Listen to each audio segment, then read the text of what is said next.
Like this. Hit it. The Roger Report live morning show. Weekdays at 9 a.m.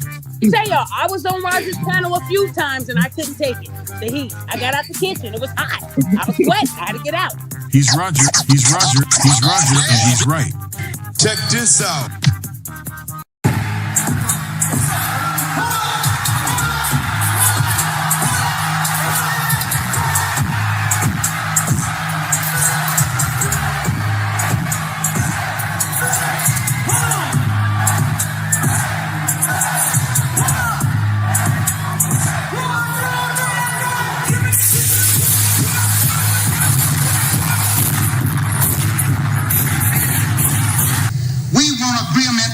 We can live or die.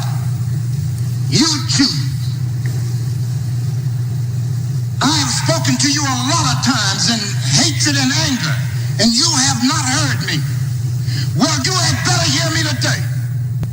If you won't listen to me when I make an appeal for the Negroes because you have no concern for the Negroes, listen to me when I make an appeal for America.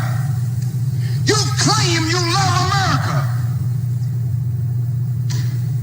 Well, we love America.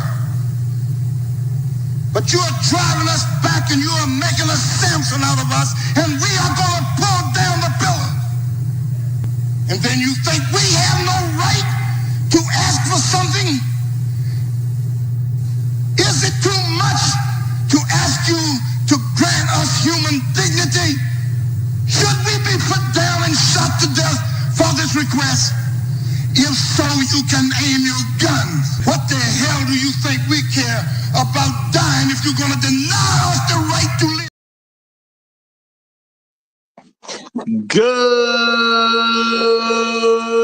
Good morning, folks, and welcome to another edition of the Roger Report Live, the best show on social media.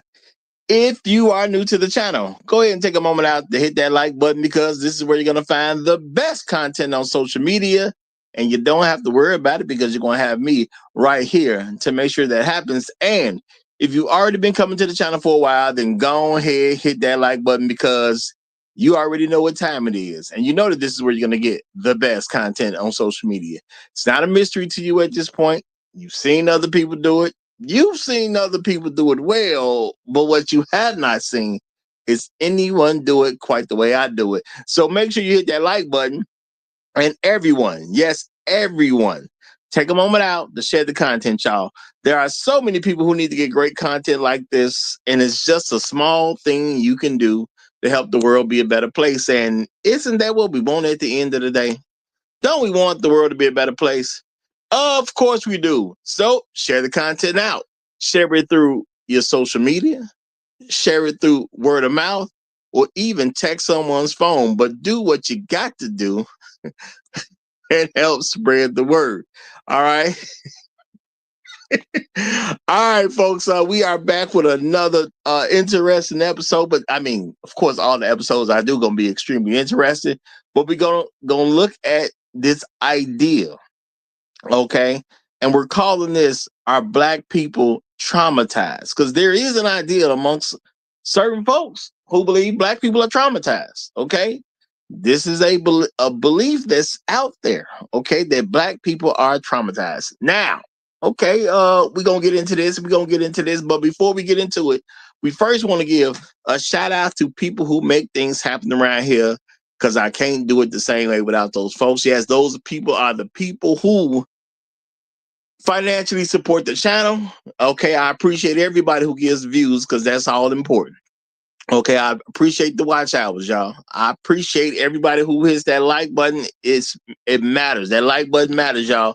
No matter how old or new something is, just hit the like button on it anyway. It makes a difference, okay? The people who make comments after the streams, appreciate you. And we got to give a special shout out to the people who actually give financial contributions. So there's many ways you can support the channel. Heck, do them all. Or do the ones you're comfortable with. But there's many ways to support the channel. But shout out to Raven Knight he has come through as one of our financial supporters. And as y'all can see, y'all, I've told y'all before, and I will say it again, big or small, I do appreciate it all. Yes, big or small, I appreciate it all. Shout out to Raven Knight. He is the sponsor of today's stream. Appreciate you big time, brother. Appreciate you big time. And let me give some shout outs to some of the first people to check in this morning, because when you start a show, it's always great to see you have a few people checking in and ready to rock with you. But y'all know how it goes. Around here, we call that special first spot the Highlander of today's stream. And shout out to my main man, Afro Merchant, who has claimed that spot. Shout out to you, brother. Shout out to you. Always good to see you. Of course, we got Sarah B coming in right behind. Hey, Sarah. Good to see you. Good to see you. Floyd Thompson is checking in. Yay, yay. Glad to have you in the building. Glad to have you in the building. The righteous teacher is here. What's happening? What's happening? What's happening? Shout out to Randall Robinson. Good to see you. Good to see you. We got Trail Bentley in the house, representing as he always does. Hashtag long live the habitual last steppers. Hashtag Negroes in the wilderness. Hashtag dignity over vagina. Hashtag Algo's babies. Hashtag Hail Hydra. Shout out to you, Randall Robinson. I see that, man. I see that, just so you know.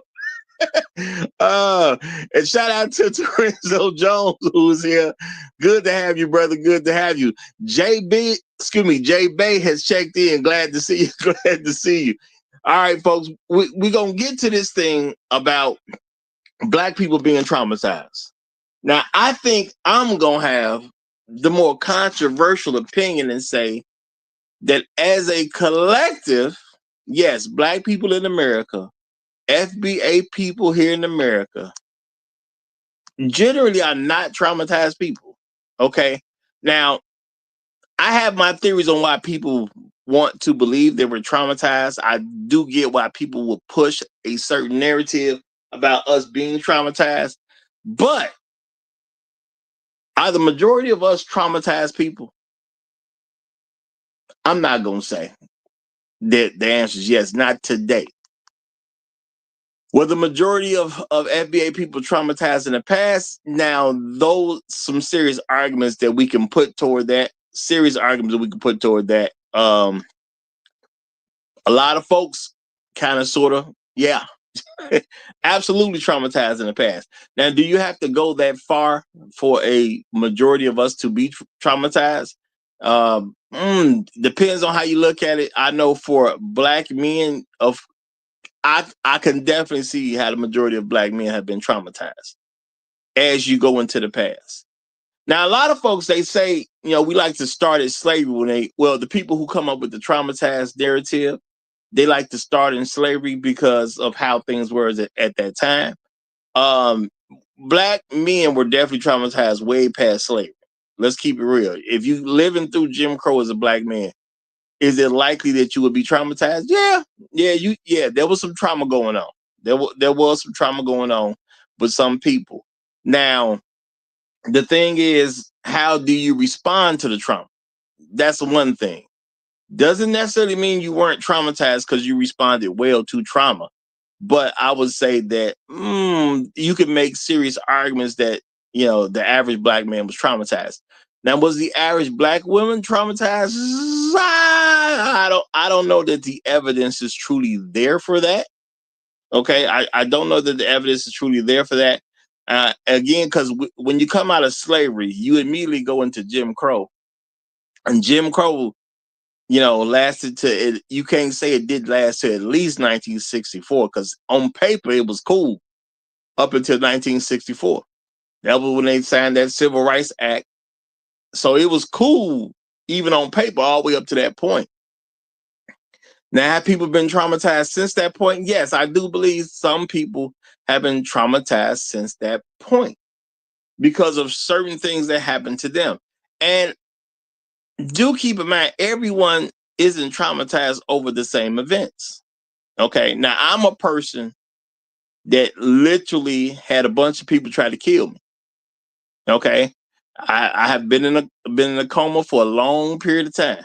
Okay, because a bunch of people tried to kill me. Now, I was not personally traumatized by that event. Now, that doesn't mean other people close to me weren't traumatized by that event. Okay. Parents could have been traumatized by it. Siblings could have been traumatized by it. Aunties, uncles, different relatives, friends, they could have been traumatized by it because I was in bad shape. Okay. I was in bad shape. Now, I am blessed enough to have the right people pray for me when I needed some prayer. Okay. And God brought me back. It's that simple at the end of the day. Y'all can say it's anything you want to say it is, but I'm telling you what happened. Okay. The right people was praying for me, and God brought me back. Simple as that.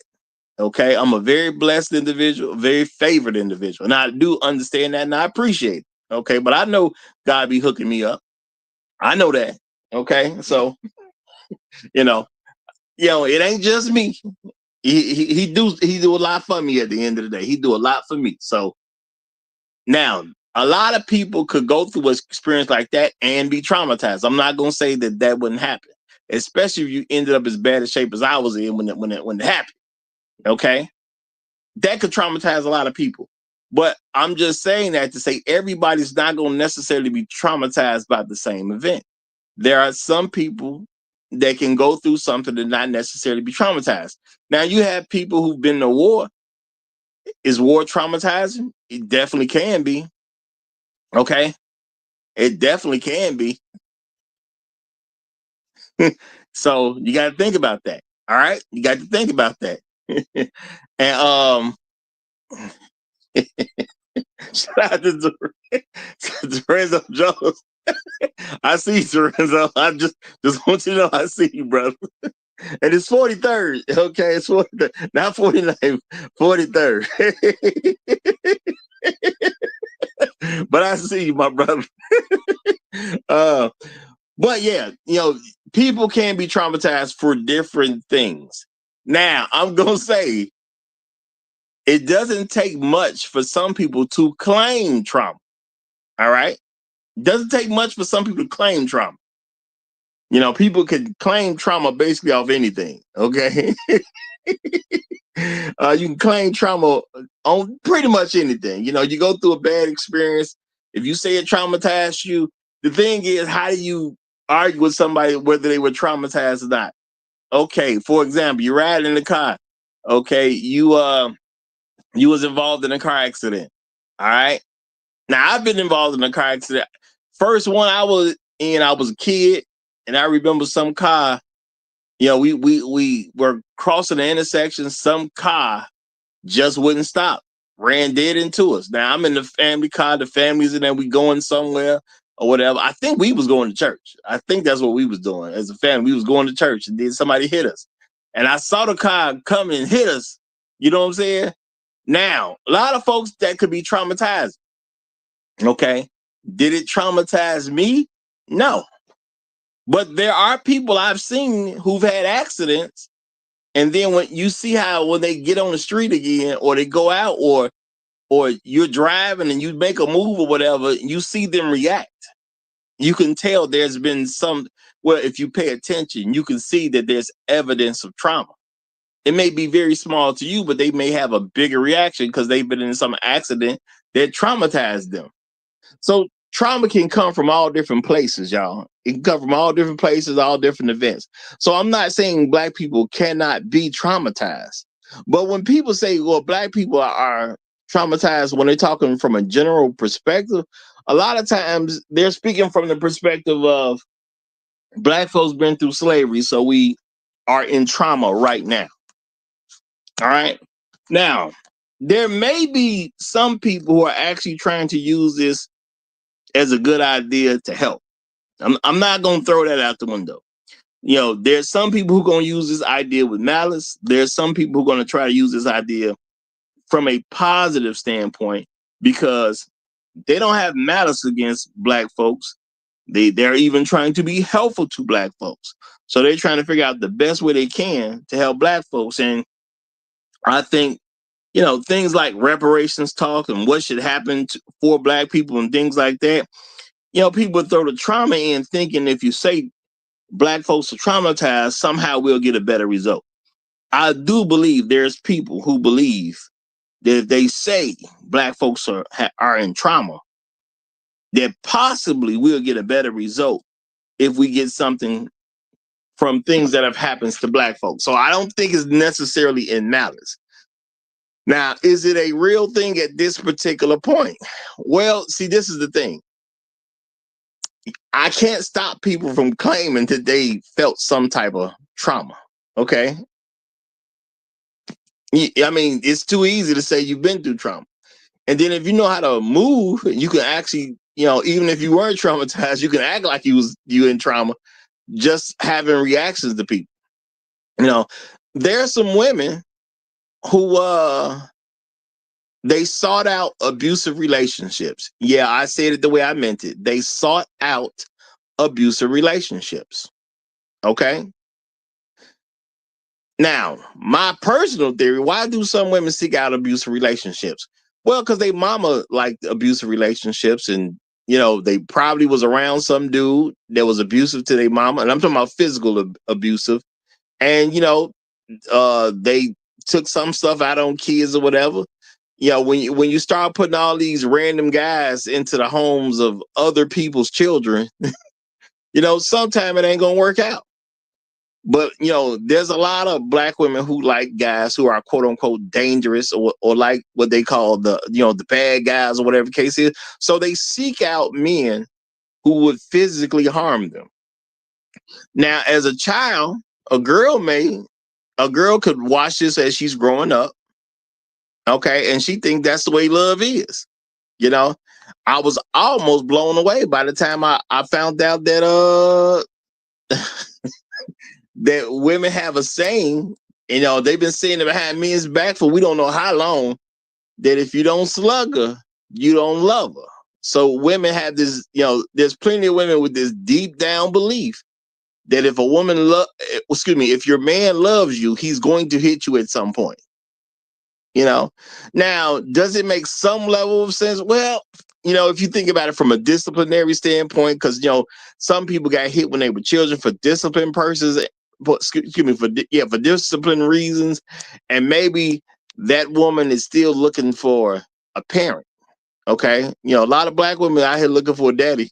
They say they want a man, but they want a daddy. But we'll do that in another show, probably. Okay. So if you don't hit them, they're unsatisfied. And this could be an issue for a lot of black women, because I personally never really sugarcoat this, and I just say, if she in a relationship where she's getting abused, you gotta let her be, because that's what she wants. And a lot of people argue with me about that ain't what she wants, but the woman will consistently go inside of a home where she locks the door, hence locking the world out, and then locking herself in with the so-called monster that's supposed to be her man.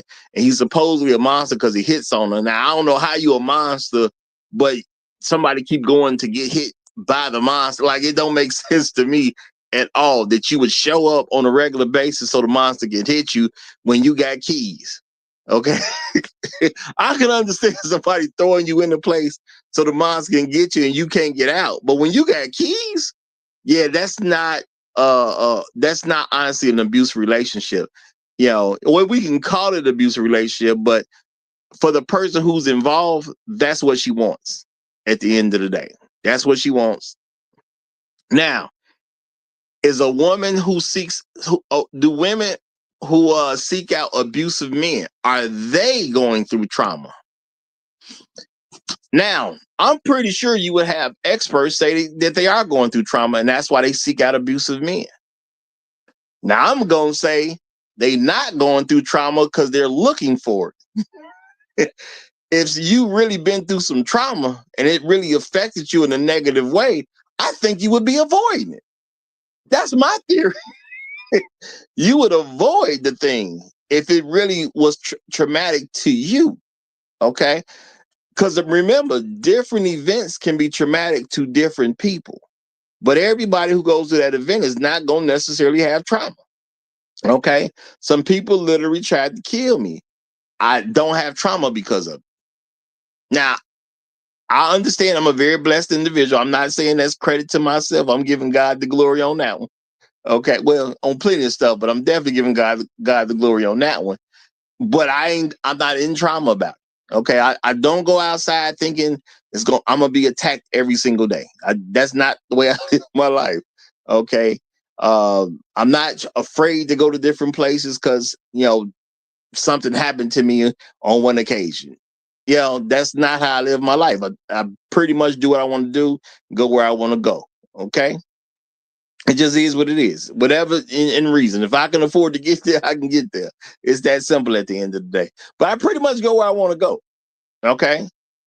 Now, do I take a precaution here or there? But same precautions I was taking before it happened. Okay. Same precautions I was taking before it happened. Nothing really changed as far as that's concerned. All right. So not traumatic for me, but if somebody else is beaten to the point that they're putting in a coma, a lot of folks will come out of that and they will be traumatized. I'm not saying that wouldn't happen. So now, is the average Black person traumatized today? Because we in 2025.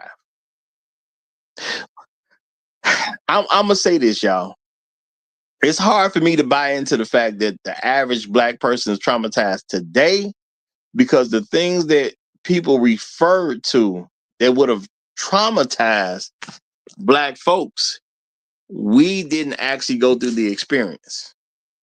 Now, some people, they believe, and like I said, I think a lot of this is really attached to people's view about reparations. Maybe, I think there's a lot of other things. I think reparations is a bigger part of it. In order for me to get paid, I gotta say I'm traumatized. I don't think that's true. Okay. I don't think that's gonna really sway certain folks, you know. And at the end of the day, do I have to be traumatized to deserve my check? Reparations is really just about a bill that needs to be paid. Do I have to go through trauma to get a check? No. I mean, in today's world, people can sue people for anything. When you add things like trauma, people are looking for bigger payoffs. I totally get that. Okay, I totally get that. Now, when I go to court and testify, saying, I don't feel like I have any trauma due to anything that happened in the past. So, I would try to help people save money on giving us a check. No, I wouldn't do that. Okay. I would do that. If my word was important on how big a check I would get for some type of reparations, or other people would get from reparations, no, I ain't gonna go to court and say I wasn't traumatized. I'm boy, I know how to talk. I'm just saying I know how to talk. You ain't gonna get me to get the numbers to come down. I'm gonna talk about some things, but the numbers gonna go up. It's that simple at the end of the day. I'm gonna talk about it, but the numbers gonna go up. All right. But for me, the numbers need to rise up. Now, what I'm saying is I don't need to quote unquote feel trauma to believe I deserve something. And I'm thinking, y'all, possibly, this maybe where a lot of Black conservatives are going in the wrong direction about things. Because maybe they feel like, okay, not saying that it is, but maybe they feel like that they have to say that, people don't owe us nothing because, they don't want to feel like a victim. Now, I understand this is stupid. I'm saying flat out through the door is stupid. Okay. To say somebody don't owe you money if they owe you money because you don't want to be viewed in a certain way, or you don't want to be viewed as a victim, it's slow. That's a very slow thing to make. Now, I totally get the people who are not FBA, who don't want FBAs to get reparations, because there can definitely be a jealousy there about, well, if you get them niggas reparations, because a lot of them gonna look at us as niggas too. If you get them niggas reparations, they'll be above us. And that's not why I came over here to America. I did not come to America to be below them niggas, especially financially. That is not what I came for. Now, there are going to be people who are going to do that because jealousy is a natural human emotion. And a lot of people don't know how to necessarily check their jealousy. Okay? People get jealous, y'all. It's a real thing. You're supposed to get older and learn to overcome emotions a lot of the times. Now, we have emotions for reasons. Okay. God gave everybody emotions, so we have them for a reason. But that does not mean you're supposed to let your emotions put you in places that you ain't supposed to be. Okay. You can express your emotions, and that's something. Now, maybe some people feel traumatic about emotions because there's a lot of people who say you should never express your emotions, especially when it comes to black men. They say, you got to check your emotions. You can check your emotions, but it is okay for a black man to get emotional. I know not too long ago somebody said something. Somebody who was acting emotional actually called somebody else emotional. Now, he said it as if it was a negative thing. And the thing is, a lot of black people view black men as a person who should not have emotions. It's okay for you to have emotions. God gave them to you. The thing is, you got to find proper ways to express your emotions. But you're not supposed to bottle everything up and then die early because you was suppressing stuff that needed to get out. Okay? That ain't what you're supposed to do, you know? Because if you bottle everything up, at some point you will explode, but you probably will not explode at a good time. And it probably ain't going to work out well for you at the end of the day, even if you're a man.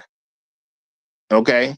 Don't die early because somebody told you it's not okay for you to express yourself from an emotional standpoint. Okay? There's proper ways to do it. Now, are black folks traumatized? I can say I'm personally not traumatized. There's plenty of other people who can't necessarily say that. Do we need to be traumatized to receive reparations? No, we don't need to. It's just a bill at the end of the day. You press people about bills they owe. People press you when they send you letters, okay? Or you remember the red notice? If you ever got the red notice, they really pressing you at that point about paying the bill. They give you that red notice. But are black folks traumatized just from a general context? Now, during Jim Crow, I can definitely understand a much better argument for folks being traumatized. As a black man, you go out into the world, the world clearly hates you. They're not hiding it at all. And see, that's the thing. I'm not saying it ain't people who hate you now, but at least in today's world, they had it a little bit. Okay. In Jim Crow world, there was no reason to have it at all. Okay. There's no reason to have it at all. Now, No Whiteville just said something looks a little interesting. He said, I think black children are traumatized more than anybody else. Now, that's a very interesting thought because a lot of black children grow up under the guise of a single mother. Will you go through some traumatic stuff because you were raised by a single mother? That's very possible. If we be realistic, No Whiteville is making a huge point right here. I was just saying something about the girls who seek out, quote unquote, abusive men. A lot of them, I'm sure, is doing it because of the relationship they mama had with some man. Because they mama liked to fight. Okay. Or her mama just like to piss dudes off. Y'all, I don't know, maybe a week or so ago, I stumbled across a young lady who asked other women, like in a post, and she was like reading stuff that people respond to on a post. And she asked other women, what is something they say to men with the intention of getting the man, trying to piss the man off, to get him to act up, to get him to respond in a negative way, to get him out of character, things like that. She literally said that. Okay. Now, she started reading some of the responses. So women would just to start fights, y'all. There was literally no reason for this. This is just what they was doing for sport. What are some of the things you would just say to a man just to piss a man off? And they was listing stuff the men they deal with, and then men that are strangers to them. They was just all around the world with it at the end of the day. Now, if you got to live as a child with these type of people, and some woman's pissing off some man she's dealing with, and you a child in that home, and you know a lot of black women do give children, well, they do give men access to children without vetting the man. Let's be realistic about that. They don't really care like that. They just, hey, do whatever you want. I don't really love them anyway. They don't just come out and say it, but if you pay attention to their behavior, it says, I don't really love them anyway. Do what you want to do with them. I really don't care. And then you do have some women who set up their daughters to be sexually abused because they're trying to keep some man, and they know they, or at least this is what they believe about themselves. I'm not good enough to keep a man on my own, but if I give him access to my daughters, he'll stay around and mess with me too. So it's stuff that goes on. So yeah, there are some children who could definitely be going through some abuse. Now, is that the average black person though? Is the average black person today traumatized? I'm not gonna say they are. Not today. Okay. Does that mean I don't want what I deserve? Not at all. I don't think I need to be traumatized to get what I deserve. But Afro Nerd has come up Afro Nerd Radio. And I believe he came up, it was a while back. I believe he joined the panel once before. I'm not sure, but I definitely remember Afro Nerd Radio. So I'm pretty sure you came to one of my shows in the past on one of my previous channels. So I'm gonna say welcome back. How you doing, brother? Good morning, brother. Yeah, I've been on before. So just to clarify a couple of things, I like where you're going on this, but I do believe that black folks have been traumatized as a collective. And I think, I'm thinking of an adage that I heard many years ago. The adage was something about a dog. A dog is crying in a corner, and a neighbor to the owner of the dog says, why is your dog wailing? Why is the dog crying? And the owner says, well, because he's sitting on a tack. And he says, well, why doesn't he just get up off the tack? The owner says, it's not hurting enough. And that's where I think black people are. I think that what we have endured for centuries has been so normalized that we don't realize what is trauma. When you see a few days ago, one of my friends sent me a picture, and you might have seen it because it went viral, of a young mother who allowed her 5-year-old daughter for the first day of class to go to school with a bright red wig on her head, baby hairs on fleek. 5 years old. It's insane. It's insane. Anytime I see sisters with nose rings and blonde hair, and you call yourself a black person, and it's not growing out your head naturally, pardon me. I feel a certain kind of way. I think it's a kind of insanity. I think it's crazy when I see sisters, and you have male versions of this as well. I'm not just dumping on black women, but when I have to see black women with degreed, esteemed black women presenting themselves to the world with blonde hair down to their behinds, and I'm supposed to take you as a serious person representing blackness, it's a kind of insanity. So there's a myriad of ways that I see the trauma that has affected black people. That's for sure. And and I don't want to just keep on testifying on here, right? But I just notice things. Even how we couch the reparations argument. When I saw who's the comedian that was on the show recently, where she versus 20 conservatives, Amanda Seales. I'm not a fan of Amanda Seales because I think she's just kind of crazy. But when she's presenting some of the arguments this time I thought she was pretty correct. And I'm saying this as a person who is conservative, but I'm not a conservative where I disagree with history, which is what some of these, I don't like using the word, some of these minstrels and coons who are calling themselves conservatives, they just want to say what white folks want to hear. They speak with a white man's tongue. So anyway, with the reparations thing, look, man, there's a lot of reasons why reparations are due. First of all, there's such a thing as an estate. There's such a thing as an inheritance. Whites have been able to pass down wealth And when you see something like Elvis's family, pick any entertainer or anybody. Elvis performed in the 1950s, but his family still eats off of his performance, even though they didn't sing Hound Dog. Black women did it too, but that's another for another I mean, show. yeah, but I don't want to go into a reparations argument because we ain't got to argue about do we deserve reparations or not. Well, yeah, I it's just true. mentioned it in the context of I think that's trauma. why some people say that Black people are traumatized. I think some of them, the more positive folks, are using it as a way to get a bigger payment when it comes to the reparation. I just think that's probably where it's coming from. That's just my personal theory. Let me say this: you're correct. As far as trying to make an argument, right? It should be a purely economic discussion. There was a loss of wealth that was taken.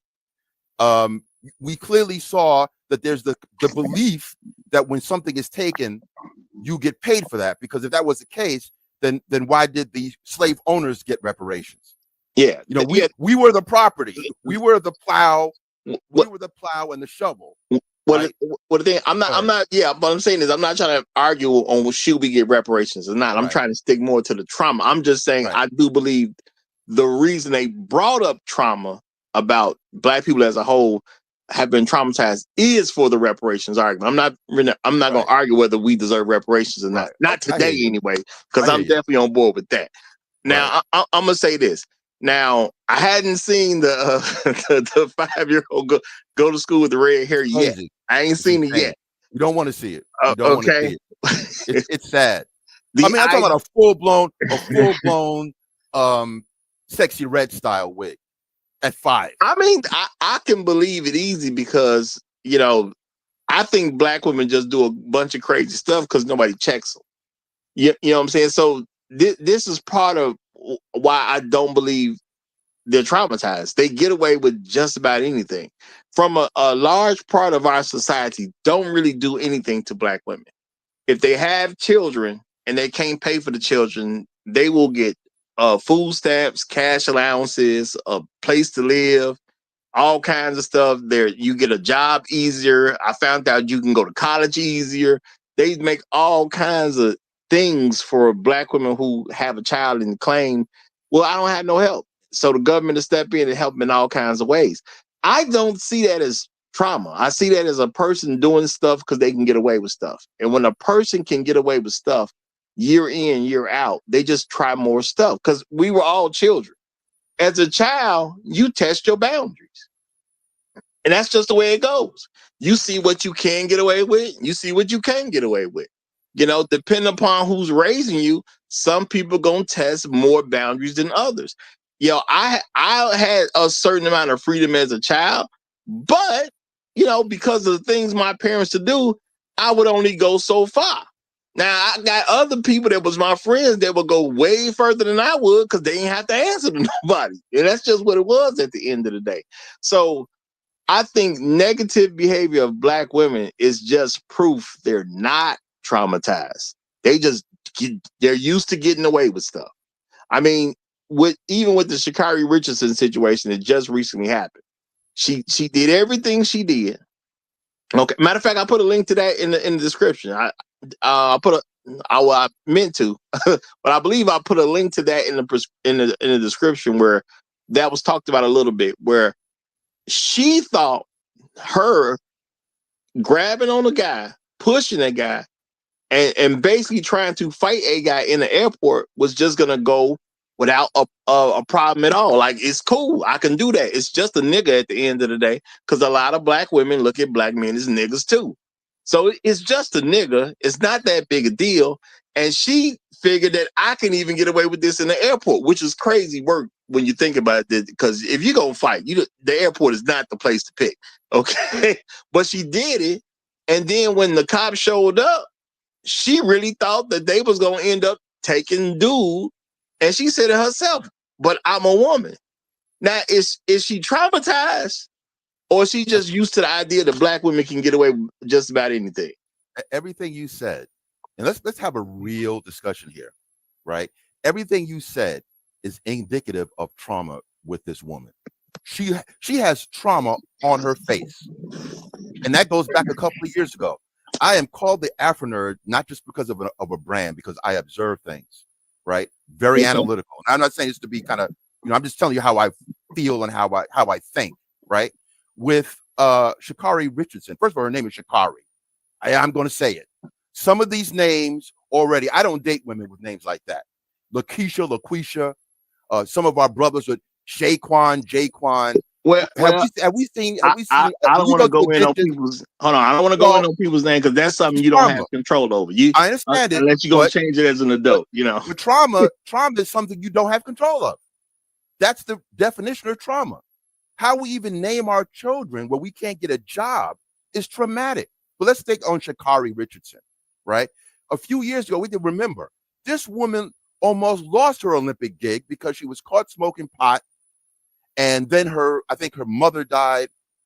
These are just personal traumatic things that she talked about. Maybe her then sexual proclivities were an aspect of that. I'm not going to speak on it, but I'm going to throw it out there. I don't know, right? But then all of a sudden, a man comes into life, and now she switched teams. So as a man, I would not seriously, and say I'm putting quotes seriously, I would not seriously date a woman with that backstory. So that brother believes that this woman is legit for what to be a wife, like all this stuff you're going to inherit with this woman. Well, And hold now, on. Now. so now, hold on. Let me He, land the plane. no, Let me my land the thing is, plane. I don't like false narrative. He ain't proposed to her nothing. No, I Ain't know saying he ain't that. dating her, but he ain't But came to the conclusion that she's worthy of a wife. But go ahead.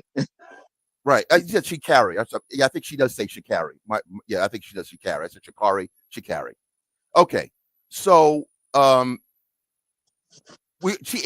if we're doing things normally, see, we're going back to trauma. You think that if you're going to date this woman like this, that might be the inroad of it, right? So let's think, at least if he's dating her seriously, that he may be looking at her in that direction, right? If you're looking at someone to date seriously, because why are you really dating? No. If you date, I agree that if you're dating somebody, it should be you think there's a chance of marriage. But my thing is to say that he's made that determination. If you ain't proposed, you've not made that determination. You're checking out people to see what they are. Until you propose, you're not saying she's wife worthy yet. Because I date people, but until you're wife worthy, I ain't proposing. I got to know that to be sure. So what I'm just saying, I'm gonna give him that brother at least enough credit to say, at least as far as we know, he has not proposed at this particular point. I could understand a track star dating a track star. It makes some level of sense, but them getting to the finish line together, that may never happen. That's all I'm saying. okay, I'm with where you're going with. I'm with where you're going with. So I guess what I'm saying, look, we're unaccustomed as men to have certain boundaries or certain things that we would want to look to in a serious mate. So I'm just saying, I'm speaking as an outsider looking in. That if I'm looking at a woman seriously, right, I'm not really going to tolerate a woman trying to beat up on me in an airport or show out on an airport. Now, this is something that many of us, and look, it's really not even about gender. I wouldn't want to be a woman expecting some black male to be a crash out. So conversely, I wouldn't want to be in this brother's shoes where I have to worry about an adult woman crashing out on me publicly. But this has become normalized. It's insane. Well, we don't know what he's going to do with it because it just happened to him, and it's not like he has a track record of her crashing out in public. It's the first time, and now what he does with it, that's on him at the end of the day. But I don't want to paint a picture like he done been through this already, and this was just another time him doing. We don't know of any story where she's ever crashed out on in public. I don't know, has she crashed on in private? Possibly, because if she did it in public, you probably would do it in private. But what I am saying is, I don't think she's doing anything based on trauma. She's just doing stuff because she thinks I'm a woman, I'm supposed to get away with it. And she literally verbalized that. When the police were there and she was saying, oh, he called the cops on me, the cops was like, no, he didn't even call. We just doing what we got to do. And her whole thing was, how can you arrest me? I'm the woman. He's the man. He's supposed to get arrested. So what I'm saying is, I didn't see trauma. I just saw a person who thought this is how it's supposed to go. If something happens between the man and the woman, the man is supposed to go to jail. That's what she truly believed. I You're don't still see proving that my as point. trauma. I just see her as Look, a lot of that's things her go down. actual belief system. Look, my opening salvo to you was about the dog story, where the dog doesn't even know how to get up off of attack. Right. So this is where I'm getting at with some of what's happening in the Black community. It's become so normalized, we can't behave publicly. We think this is the way it's supposed to go. I learned a long time ago. I was fortunate enough to have a father in my life. Still do, obviously. My mother passed. So that's, it's still that's traumatic for my mother to pass. But my father, having a father give you direction is everything. And I see clearly. He told me about this when I was like 12 to avoid women like Sha'Carri.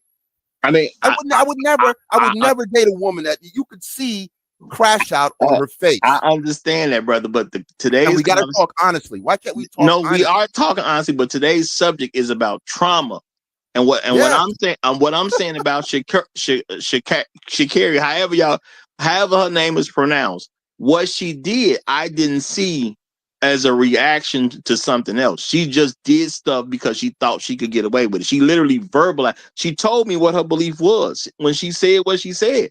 I'm not supposed to go to jail. The man's supposed to go to jail. So she did what she thought because I'm a woman. I'm allowed to do this. That's what she literally said it. Well, that's some of it, maybe even half of it, right? But I'm telling you that on the Black cultural tip, with her being raised by her grandmother, her mother's death, risking her a few years ago, risking her career. She's lucky to have rebounded to the point where we forgot all that. I didn't forget about that. So I see a lot of incremental crash out behavior that makes it seem that would result in her acting this way publicly. Bro, Like, again, I'm not arguing that, but my that's thing trauma, is, though. I'm telling you, that is trauma. How do we know that that's trauma, other than she's just allowed to get away with stuff? Because her actions, trauma is results because of actions. What you do outwardly is because of what is happening inwardly. Okay, the trauma normalized it. We can't see it because it's so normal. But trauma is a response to something happening to you. It can be emotional or it can be physical. What happened to her that we can put this on trauma? I just told you. I gave you a litany of things that happened to her, and you didn't even acknowledge it. No, you said her grandmother. Her mother died. I understand that, but and she's raised by her grandmother. Well, but this is the thing. That's not normal. I don't remember what the mother. It's normal, but the thing is, she did get caught up about smoking some weed. Now, what do I know about people who smoke weed? They smoke weed all kinds of times, and if they lose a loved one, people go through mourning, and they probably gonna smoke some weed during that time too. That don't make it trauma. Everybody's parents die. But why do people trade? Mine did. I didn't go to drugs. No, what I'm saying, why do you have to go to drugs? Parents eventually die. What is the purpose of a drug? No, I'm not saying that though. What I'm saying is, when in her case, I can say she smoked some weed during a mourning process, but I can't say she smoked weed to the trauma. A weed smoker is a weed smoker. Are we saying people smoke weed because they're traumatized? Maybe. But that's what I'm saying. To say somebody's traumatized, you have to have something that caused the trauma in the first place. And all she did was smoke some weed. That don't sound like a traumatized person. People smoke weed and nothing's happened to them. You need to. Well, that's an assumption, right? My thing is, I don't assume that was her first time ever smoking weed. Mm-hmm. She never even said that was her first time ever smoking weed. Well, yeah. Let's put it this way. She's, for the purposes of trying to keep her career intact, she put that out there. I would doubt that that's the first time she smoked weed as well. But look, we're still looking at a type of medication, and we've normalized certain things, because I think many people will engage in drug usage to offset something, to calm your nerves or whatever it is. I can agree a trauma could send somebody on drugs, because that's somebody doing something that's abnormal in response to something that happened to them. I'm pretty sure there's plenty of people who got on drugs after going through some form of trauma. That makes sense because that's doing an abnormal thing.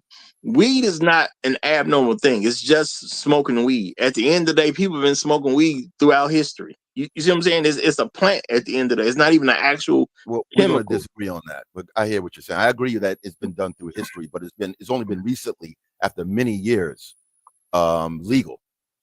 You can drink wine with kings and queens. I don't know if you're going to smoke a bud with a queen. Well, I'm Maybe saying Queen Queen Bee. smoking. No, I mean I get what you're saying, but I'm saying smoking weed ain't so far away as doing something like people know drugs can alter your entire life after one use. You know what I'm saying? The Yeah, one use can send you through a you get spiral the that you wrong, may you get never some recover wooler, from. you can change. No, but what I'm saying is, if you're going to go to something like drugs because you went through something traumatic, that's an understandable thing. Not saying a person should do that, but I can say I can understand a person went to doing drugs because they went through a trauma. But a person who smoked weed, people smoke weed since they were children. If we want to be real about this, people smoking weed in high school. Yeah, You know what I'm that's saying? crazy. Those are children smoking weed. They're not responding to trauma. They just like weed. Okay, You I know? think you're skipping. I think you're skipping a lot of steps to go for where you are. I'm hearing No, you, I mean, but I think that under all of that, I think that some of us are coming from out of not intact families. I think there's a lot of things going on in houses, even in visually intact families. There may be things when that door closes that we're not aware of. I think that people engage, not all, but I think there's a large swath of people who engage in regular drug usage. You have people who wake up in the morning, 8 o'clock in the morning, they go right to smoking. I think there's something there. there could be, but I'm saying when it comes to weed from a overall standpoint, when it comes to weed, man, white kids smoke weed. I mean, and they live in very nice places. They That's an families assumption. well off, rich, and things like that. No, Granddaddy white might be people touching. are big. Granddaddy might be touching the dad, touching the No, daughter. We what I'm don't know. saying Stuff is, goes down, man. no, but we're not saying we know anything about what goes on in everybody's home. But I'm saying white people smoke a lot of weed. That's like a known fact. Yeah, it ain't no mystery about white people smoking weed. They smoke lots of weed. Okay, that's something white Well, kids well, start. You know what I'm saying? They don't well, they let me don't say grow up something. either. They smoke weed I'm as not children. disputing that. I'm not disputing that, but I'm going to make a trauma connection with what you just told me. The fact that whites can smoke weed and smoke weed statistically in the same realm as blacks, but blacks get penalized and have been historically penalized going back into the 30s. Reefer madness, all these kind of things. Weed has been a large component of our issues with the law versus how white folks have been able to get away with weed. What whites are able to do, they call that youthful misbehavior, or it's always a remix when white people do certain things. So to compare whites and blacks, they're even what you're telling me is traumatic. We're not even treated historically. We're going to go with your argument. We're not even treated historically when we do smoke weed in the same amount as whites do. We're not in the same ballpark. Therein lies second, first, third class citizenship. That's why that's trauma. You prove my point. Okay, we got Chef Mike's roundtable who's come up, so I'm gonna just go ahead and give him the mic. Chef, you got it.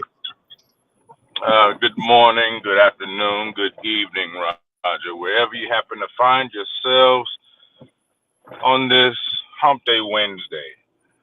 Good morning to you as well, Afro Nerd, my co-panelist, and to all the folks in the chat. Greetings. I jumped up real quick. Am I coming in all right? Y'all hear me all right? Yeah, Because I'm you coming in driving. great. Coming in great. All right. Okay. So I'm going to be brief, and then I'm going to hop back down.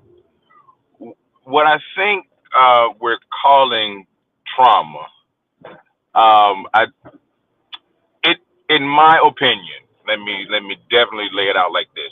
In my opinion, I see it as culture perverted, and the perversion of the culture is traumatic. Let me explain. We are a soulful people. Only people on the face of the earth ever been called the soul people, because we are a soulful people. It is a unique characteristic of us. It is our culture. culture. It is our culture musically to do the things that we have done here in America. It is our culture. It's been our culture where music has come out of blues, jazz, all of these things. This is our culture. And I'm using the music as the example. Listen to the music today. They have taken our cultural entity and perverted it so that instead of healing ourselves with our cultural music, we now kill ourselves, glorify murder, glorify dope dealing, glorify promiscuity. When you have a 12-year-old saying she wants to be a baddie, the music has been perverted. And because it's our culture to have this type of music, the perversion is traumatic because it's our culture, but it's just like having braids. That's something that is culturally ours. But for us to wear it, it's unprofessional. It's unkept. The white folks put it on, other folks put it on, and it's okay. The trauma is us going, wait, this is me naturally, but you're telling me I can't be natural, but y'all are copying my natural look, but I got to be something else, but y'all got to be me naturally. That's the trauma. It's the perversion of the culture that is traumatic because we're going to always be a soulful people. We're going to always have a beat. We're going to always dress right. We're going to always be what people aspire to be. And the outside culture will always tell us that's wrong. They will demonize it as they take it and use it for their glory. I'm going to land my plane right there. I'm gonna say, well said, well said. And I'm gonna also throw this in. Black Uru Strike says smoking weed when you know it would be an impediment to competing in the Olympics does say something about Sha'Carri's mental and emotional state. Exactly. That's all Now, I'm saying. He's on Now, that one. let me say something real quick about weed smoking. Again, to my same point, it's cultural. We grow and have historically smoked tobacco, cigars, cigarettes. And what do you think was in the peace pipe? Well, I'm serious. What do you think was in the peace pipe? Because when you burn the right herb, your mind is open. You ain't gonna get mad. You're actually gonna sit down and reason. That's why it was called the peace pipe, because you could reason in peace. This is our culture, but it's been perverted. now I'm gonna say this: when it comes to the smoking of the weed, and you know, y'all, I'm not gonna argue that it could have been a response to something. I just took it as her people died. She's mourning. She smoked some weed when she shouldn't have. Y'all know who else smoked some weed? Michael Phelps, champion, plenty of medals, still competing. He got caught smoking weed too. Smoking, was he reacting to something traumatic? We don't know anything about that. I'm just saying, I think Sha'Carri just got caught smoking weed because she did something dumb because the people died. And people do dumb stuff sometime when they go through whatever their mourning process is. So I just took that as she was mourning, she made a bad decision.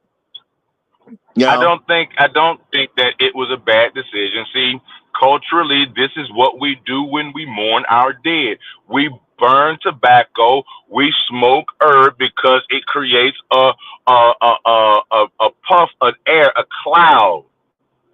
Here, think about it like this. For all of y'all Christian folks, Roger, I'm not throwing no shots at you. Understand that. But for all y'all Christian folks, what do you think the incense burning in the temple was? Why do you think God received the smoke as a perfume in his nostrils? It's our culture perverted. That's what we do when we mourn our dead. We pour out. I think he was going. It is us sending them up in smoke.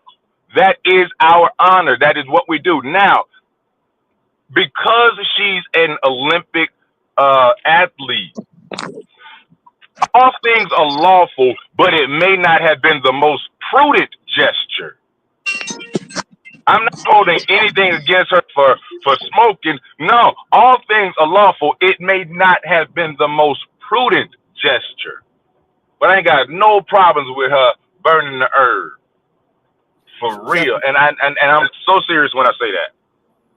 Chef, can I say something? I'm Go ahead, going to brother. I'm going to concede your point. Like, I just have an issue personally with the weed thing, right? But I get where you're going, and I can accept some of that. But let me say this: I am tired. I am tired of low IQ, low frequency black BS. You don't blow your bag because of some weed. Who does that? Puffy, right, had $1 billion. He couldn't control himself. We know that his background, Melvin Combs, was a colleague of Frank Lucas, if I remember correctly. He was shot dead in his 30s, in the 70s. That's where Puffy comes from, right? So something is wrong when you blow your bag because of weird behavior. There's got to be trauma there. I'm not going to blow millions of dollars. This is not being an Olympian in 1975, right? In 1975, Olympians didn't make any money. We see Mary Lou Retton right now is drugged out. I think Mary Lou Retton recently is just a shadow of her former self, white woman, an Olympian. The way her money was not the same money as for an Olympian as it would be for Sha'Carri. You don't blow your bag over stupid ish like that. But we see too many of our people who get these opportunities and they do the dumbness on repeat. Why can't we talk about that? I want our brothers and sisters to succeed. I do. Okay. All right. Listen, you will blow your bag like that if you are under constant psychological warfare. And when your own music is weaponized against you and you start to aspire to the stripper pole, even though you are a world-class athlete, you are suffering from mental warfare, psychological warfare. It's not by chance, it's by design. It is by design. Now, Because you Chef, can look, have all of the money in the world, but if your soundtrack is money, hoes, and clothes, what do you think you're gonna do with all of the money in the world? well, Chef, I I'll would give you a agree with clear you on example. that. Hang on, wait. Let me give you a clear example. Right. We Back are in the in agreement. 90s, We are in agreement on this. We are in agreement on this. So just for the record. I understand, but I'm giving an example for the audience. Sure. Back in the 90s, when Rodney King got beat and the cops were found not guilty, LA rioted. They burned down LA, and I mean, you know what it was. Now, I want you to go back and think about what the soundtrack was on the radio. Remember now, Public Enemy had just dropped a couple of years ago, a few years ago, Fight the Power. Everything was conscious. Everything was raised up. Everything was fight back. That was the soundtrack. Burn Hollywood Burn. That was Public Enemy, Ice Cube, and Big Daddy Kane. These are the things that were in our ear. Well, now what happened when, let's say George Floyd, for example, when he met his untimely demise? What was on the radio then? I want to take my horse to the Old Town Road. You understand what I mean? It's the music that is bombarding your ears. It's propaganda. It's propaganda. It's no different. And it has only been perfected from World War II Axis enemy efforts. The propaganda that coming out of World War II, out of Germany, that is what Joseph that Goebbels. is they just brought it over here and made it even more perfect. But it is propaganda, and it works because if you tell a lie long enough, it becomes the truth. That's why so many people believe we came over here on slave ships from Africa, because that lie has been told long enough to now folks actually believe it's the truth. Okay, and with that, y'all, I gotta actually jump off. But I'm still in the clouds listening. Y'all have a great rest of y'all You day. too. It's I'm great gonna to chop it up, and I'm in the clouds. you All too. right. Peace, Take care, brother. bud. Appreciate it. Take care. I just want to, because I'm gonna have to leave myself. I just want to kind of compliment what he said. Right. I'm a little bit. I'm a little off on where he goes. Where we didn't come in slave ships. I mean, that's kind of there's a robust documentation about black folks having been enslaved. So I'm not going with that. Right. But as far as what he says about the propagandizing of black culture and how we don't control it, and especially how hip hop switched up in the late 80s, early 90s, he is correct on that. Now, where I think he can go a little deeper on that as far as trauma is the fact that many of us are unable to root it out or critique it where we can see clearly that this is a problem. Therein lies the trauma. Let me repeat that. The fact that we can't seem to agree that this stuff is detrimental to black folk, whereas other people, if something were to be injected into their culture, they would reject it. China had a trap music problem a couple years ago. Let me repeat it.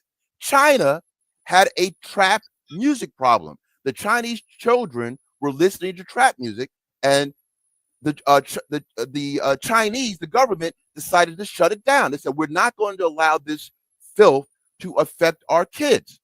And then somewhere in black culture, some people said, well, that's racism. I said, are they insane? How these people see clearly that the messaging coming from trap music, they don't want that to affect their people. The fact that we can't see that is affecting our people says a lot. So the fact that there were things that happened many, many years ago, and I know this implicitly, I'm a historian on this stuff, where black folks, there were things they would try to do to black people, and there was always the NAACP, the Urban League, there was always something there to say, no, we're not going to let you do this. But all of a sudden, we let the gas off the pedal. You know, we didn't put the brake on after 1990 or something. We're in a different place where we can't call out bad culture. So he's right on that. That's the trauma that we can't combat it. That's traumatic. Well, I didn't hear everything that was said, but culture and trauma is not necessarily the same thing. There is something called influence. Influence is not trauma. It can be, but it's not trauma. If you influence people by giving a bad message on a regular basis, of course someone's going to eventually accept a bad message, and you don't need trauma for them to accept a bad message. So this is the thing. Trauma means an event happened to you that you are reacting to. Influence is just something that's given to you and you accept it over time. That's influence. Now, some influence can be accepted right away. Some influence can be accepted over time because you don't get it, on a regular basis, or you just don't buy into it at first, and then eventually you come around. So there's a difference between influence and trauma. It's not the same thing. That's why they're different words with different definitions. Trauma means you experienced something and it had a negative effect in your life.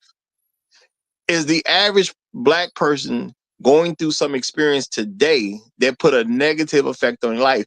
And the thing is, when you grow up in something, it's regular to you. It's not traumatic.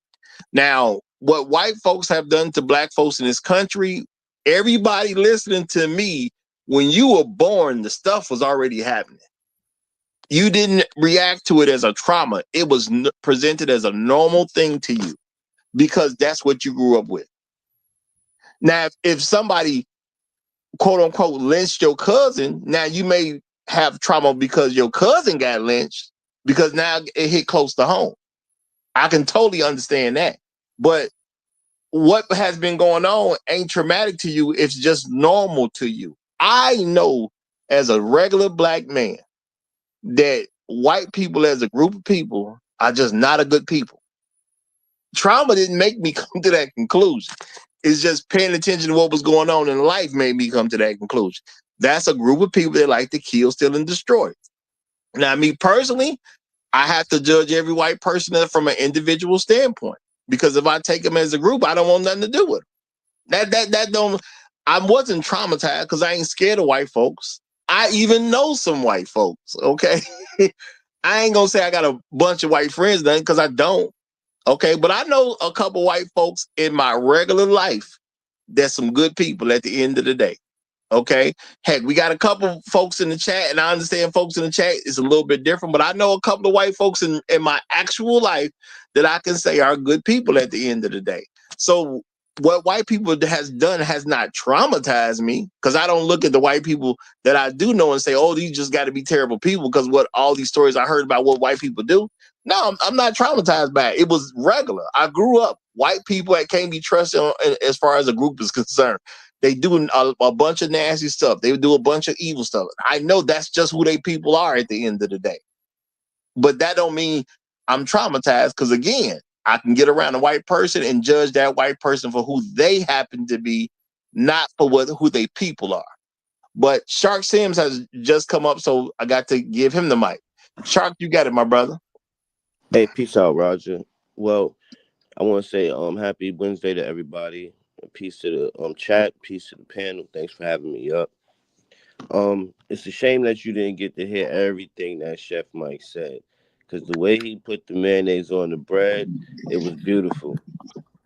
Like he kind of met the way he laid it out. You would I think you definitely would agree. But my opinion is, black people are so traumatized that they don't know they're traumatized. Jado always comes up here and he tries to break down to people like what propaganda is. You're traumatized because every time you turn on the TV, they show you getting your behind beat, and you internalize that. You traumatized because they told you that you came from Africa on boats. You're traumatized because every chance they get on the news, they show you getting killed. They show you killing yourself. This is what propaganda literally is. It is to traumatize a person without them even realizing they're traumatized. You said you're not traumatized because from white people. You are. That's why you think all white people are bad until you meet them individually. Well, But you're I'm not. not. But we're not traumatized. But you don't think that You don't. You even traumatized we even traumatized to ourselves, where we don't even want to go to certain neighborhoods because We've been like mentally manipulated and traumatized to think, oh, nah, it's crazy over there. I'm not going over there. And Well, then we smoke so much weed that we don't even understand that we're traumatized and we're trying to run from trauma. He's going somewhere. He's now, going somewhere. I, I think I will he's say making a that point. I He's do trying to say agree. what I'm saying, that Well, that we're normalized, well, that we're so used to this being normal, where we've seen clearly other people will say, I'm not going for what these people. Matter of fact, we clearly see well, white folks who have been asked, would you want to be black? And they're quiet because they don't want that work. They see well, how we live because we think it's normal. As I no, said no. before, let me say this one thing. As I said before in opening, I said the dog screaming, sitting on a tack, doesn't know how to get off that tack because it doesn't hurt enough.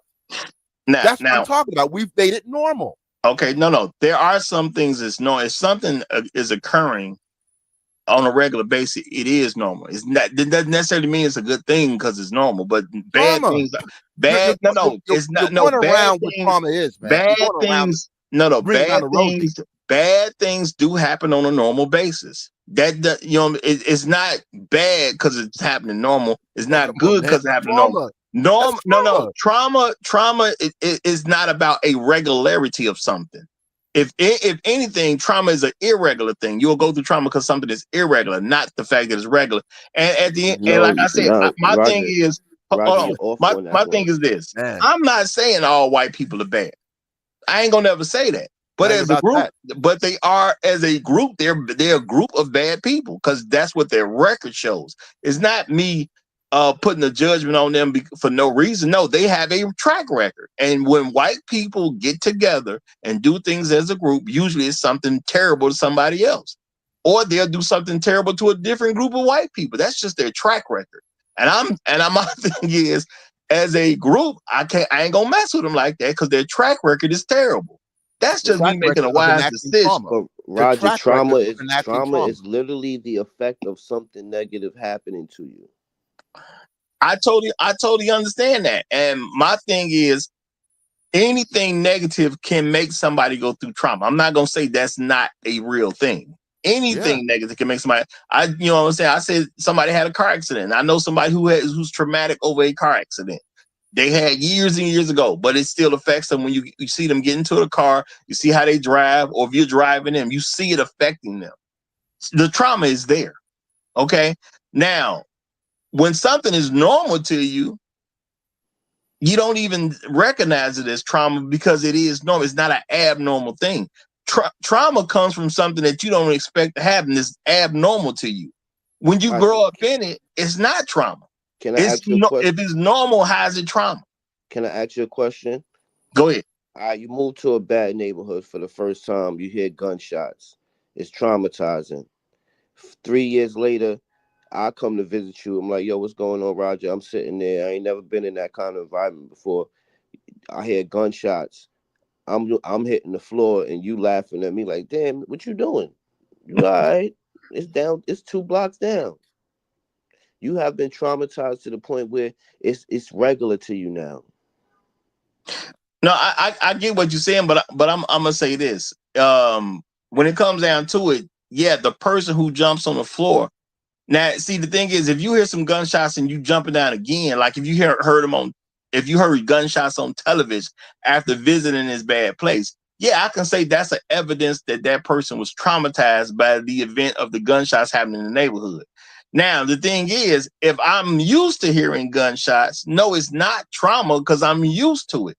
That don't make it a good thing that gunshots are happening. It just ain't trauma. It's No, not normalizing the trauma. It's not trauma because it's regular. If something is regular to me, it ain't trauma.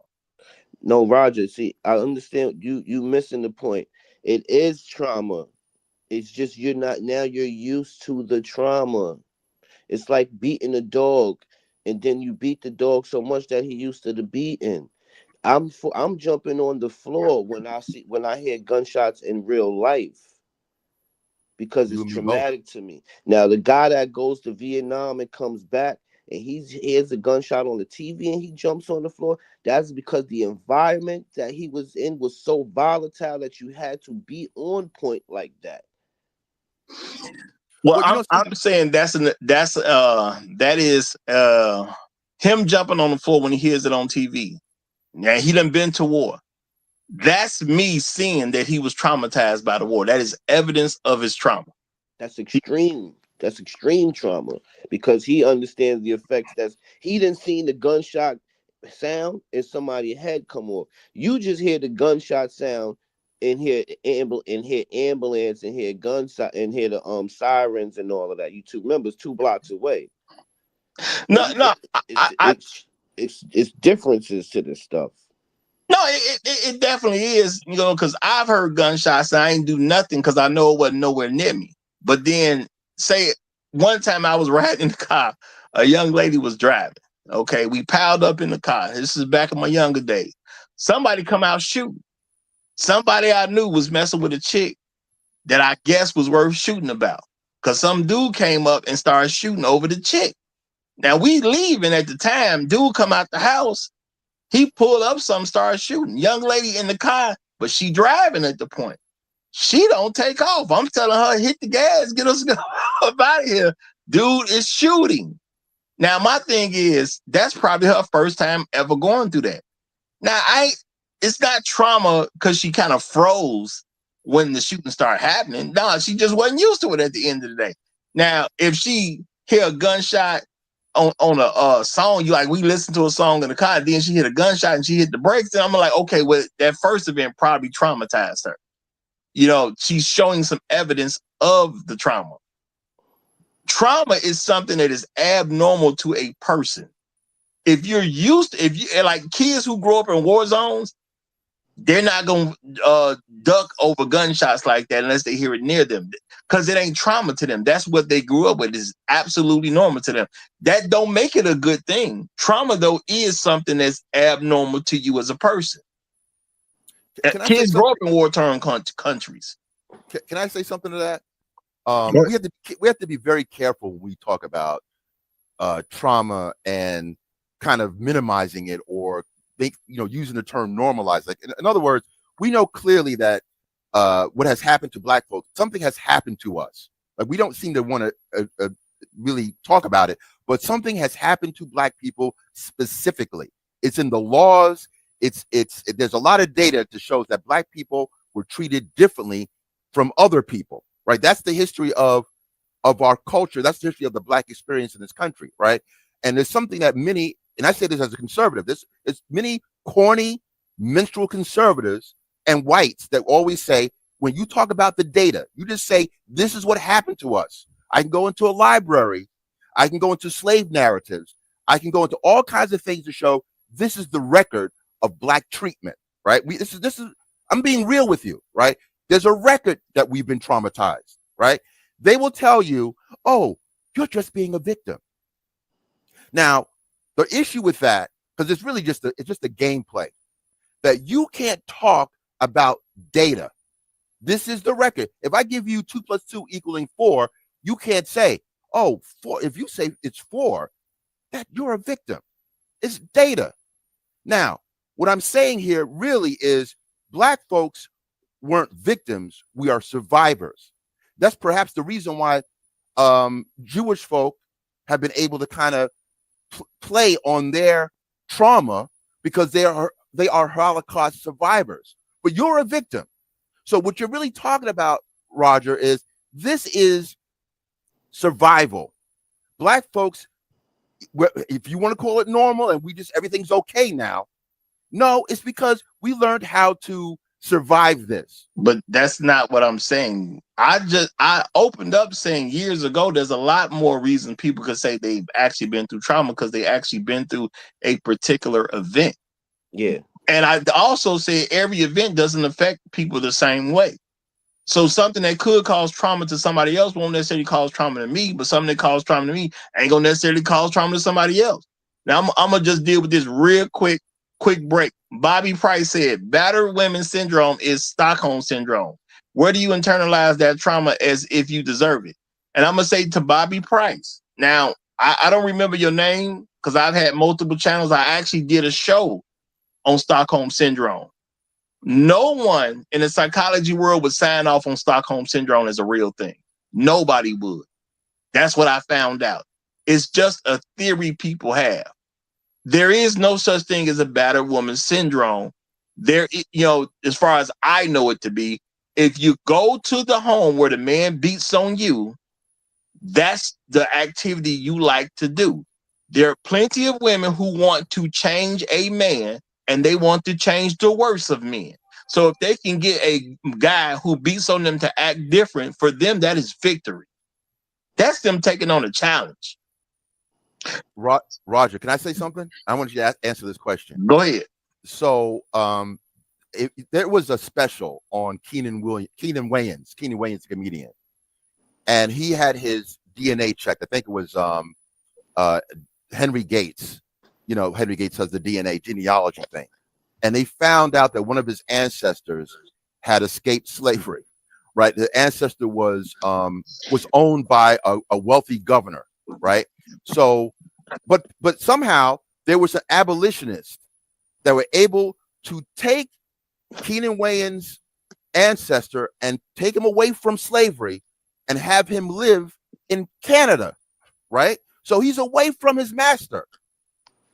You know what happened though? That slave still wrote to his master asking if he could come back. If that isn't Stockholm syndrome, then what is it? I'm telling you, Stockholm syndrome is something no psychologist would say. Bro. No psychologist would sign off on it. I did a story on it. I looked into it. Nobody would sign off on it, man. I'm just telling you what it is. Can I give my There answer are on people, I'm gonna say this. There are people who like conditions that you wouldn't like. That is a real thing. People have choices, and anything that is normal to you or familiar to you naturally feels better than something that is unfamiliar. That's a thing about people. Unfamiliar feels uncomfortable, familiar feels good. That is a thing about this in every single person, regardless of what normal happened to be for that particular person. All right. Honestly, I think I remember that video you did on the Stockholm joint, right? It was Stockholm, Germany or something like that, right? I Yes, think that's exactly where where it it comes started from. from. All right, now peep gangster. Here, I'm gonna break this down in layman's terms. I'm gonna just be the nigga whisperer for today. Yo, these men ran up into a bank and robbed the bank, but they was held up in the bank. The thing is, they had enough time for people to understand where they were coming from. So the people understood where they was coming from. They no longer felt like victims. They realized these people was just robbing the bank. The Stockholm syndrome doesn't exist. It's just people siding with something that they understand. Just like in the ghetto, just like in the black neighborhood, we will justify all of the dumb stuff. Now, if them men was robbing that bank went up in one of them people's houses, they would have been looked at as robbers point blank because it's getting done directly to me. You understand what I'm saying?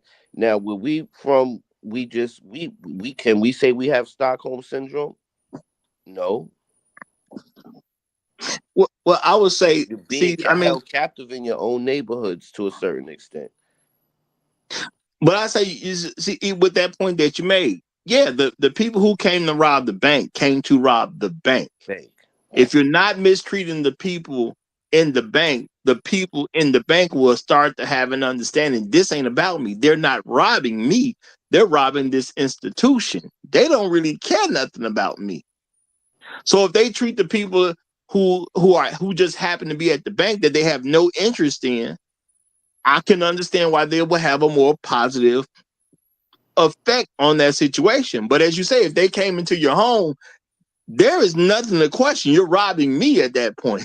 I'm going to be upset that you're robbing me. I don't care about the bank's money because it ain't mine. Now, when you come into my home, you're robbing me. That's my money. Yeah. So So, your argument as far as the title is the current the current black man of America or black people of America haven't been traumatized as bad as the other black people of them, like the yeah, earlier yeah. black. The further you go back, the worse it's going to be, obviously. But for myself personally, who nobody chased me down the street to hang me. You know what I'm saying? Like that didn't happen to me.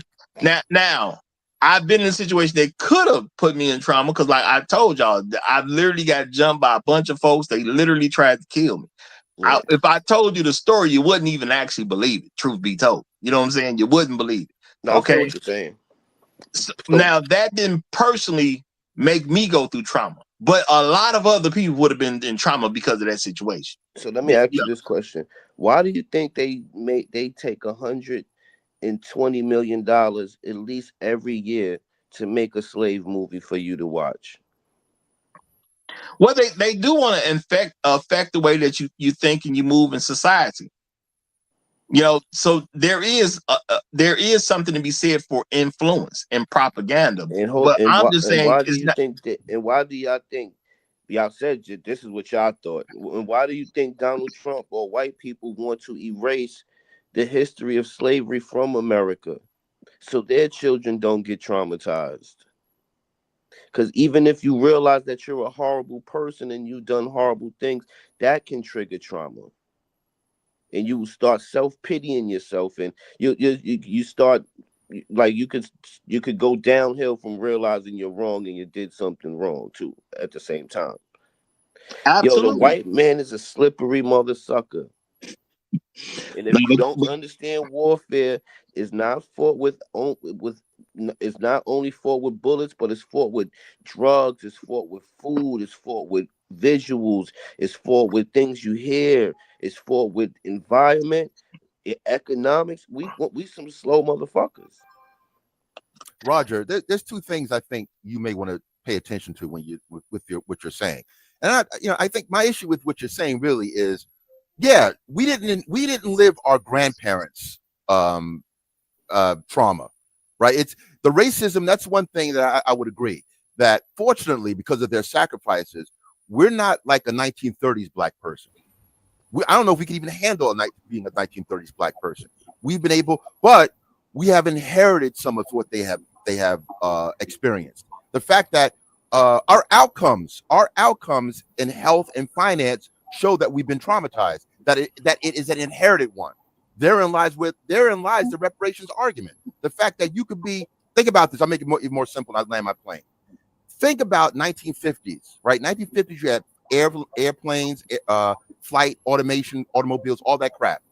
1950, a black man with a fedora, suited and booted, can go to a bus, and a white person can simply tap a man or a woman, black woman, and say, "Oh, you got to go in the back of the bus." That is 100 years after slavery, and yet you inherited second or third class citizenship status, right? In a modern era, this is what happened to you. That is trauma. You inherited something. So the fedora wearing black man is not the slave of 1845, but he sure enough inherited something from it, didn't it? That's the point. So even in 2025, when a white Karen can tell you you don't belong in this building, she's reminding you she's a self-appointed deputy.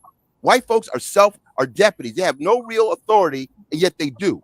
That a black person still uses the term lady, white lady. I want to tell the folks listening, when you listen to black YouTube, many black YouTubers oftentimes say, well, the white lady did this. The white lady did that. That quote unquote lady could have a human head in her trunk. She has tattoos. She could be a wild person. But black people still think in a subservient mindset where you call a white woman a lady. Well, right. So what I'm saying is, that's not correct, because it's about the context that they're using the word in. Come on, man. No, because you're pushing a certain meaning of what lady is supposed to be that other people ain't even aware of. That's why the trauma is. The trauma is you're not aware. You're normalized it. No. Trauma is not a lack of awareness. Many of us don't call our black women black ladies. Not as offhandedly as I see when you see O'Shea Duke Jackson, all these black YouTubers. Well, don't mention other YouTubers on my show that have not been to my show. Understood. But O'Shea, I'm gonna let the O'Shea thing rock though, because I got a certain respect for O'Shea. So I'm gonna let. I like him too. I like him too. I didn't say I like him. I said I have a certain respect for O'Shea. Got it. Whether I like him or not is immaterial. My larger point is I want black folks to stop calling white women they don't know ladies, because a lady is different. A lady is a certain designation. You just can't call, if you see a woman on the street who is doing all kinds of nefarious things, you just can't call that woman a lady. You can't throw that word around a lot. But I see repeatedly black YouTube and in black life, well, the white lady did this, the white lady did that. That is a kind of subservience. Yeah. No, I know. The thing is, you know what I'm saying is true. But you're talking about them using lady in a context that they're not even aware of. People do things based on what they know. I'm making our people be aware of it. Stop calling dirty white folks ladies and gentlemen. Right? That's not how it should work. We just do this offhandedly. The fact that we will capitulate to many of us, not all, will capitulate to any white person in a building, and a white woman comes up to you and says, well, I don't remember seeing you in this building. This is 2025. Yeah. Now, I would suggest you refrain with this question, because you may have to see my legal representative, because I'm looking for a come up. That's how the Afro-nerd thinks. I want black folks to stop this dumb N-word stuff. We have to be, they clown people as educated lames. Okay. Or nerds. Brother, I got other guests coming up, man. You can't hog the whole conversation. I'm just saying this. I'm gonna land the plane. We have to start thinking differently. We can't keep on doing, when your outcomes are bad, therein lies the trauma. I land the plane. Okay. Yeah, nothing against you, but I got 3 new people that done came up. That's what the issue is. All right. Shout out to Pookie X, aka Plymouth Rock AI. You have the floor, my brother, and after you, we'll give it to Champ Car for Life is here, and we got SOS the interpreter here. All right, Pookie X, you have the floor. Shout out to you, brother Roger. Shout out to the brothers on the panel. Shout out to BGS, and shout out to Nameless Us from all the Tijuana prostitutes in Mexico. So, first and foremost, we got to understand something. So before I begin, I want to enter something into evidence. Trauma stressors, life threatening, shocking, dangerous events, which can include active violence, accidents, natural disasters, ongoing abuse, neglect, and conflict. 7 types of traumas: poverty, systematic discrimination, and sudden financial crisis. The 3 main types of trauma: chronic, acute, and complex. Physical abuse is one, sexual abuse, neglect, community violence, medical trauma, and everybody please remember medical trauma, traumatic grief, and intergenerational trauma. So when we sit here and talk about are black people traumatized? Absolutely, right? I'm going to point to the medical. I'm going to talk about point to the medical trauma and medical discrimination as one, right? Black people are underserved. Black people suffer more through surgeries. Black people don't get the high quality of medicine as other races. And matter of fact, because doctors believe that black people have a higher threshold of pain, they're not even prescribed the recommended doses of pain medicine. Then there's environmental traumas.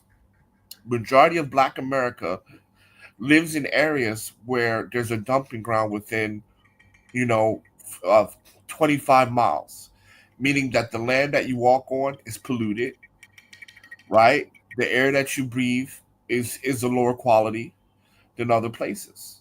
Again, America is designed to kill you. And lastly,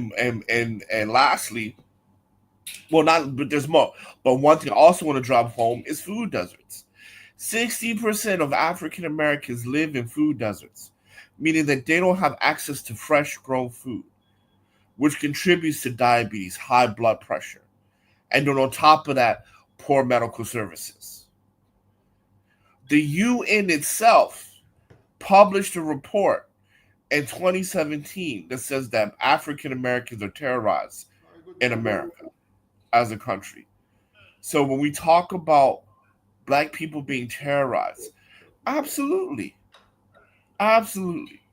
Between getting locked out of financial incentives, uh, between getting the necessary medical services that you need, on top of the race soldiers cracking heads on niggas.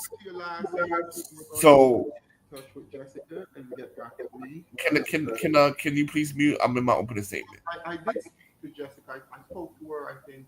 What? Can you please mute? Thank you. All right. So making a long story short, when Plymouth Rock landed on us, Plymouth Rock has continuously, incessantly been knocking niggas upside the head with trauma. And I'll pass the mic on that. And Okay. the music that we listen to is literally trauma triggers at every point they get. Yeah. And oh, sorry. Thank you, Champ Car for life.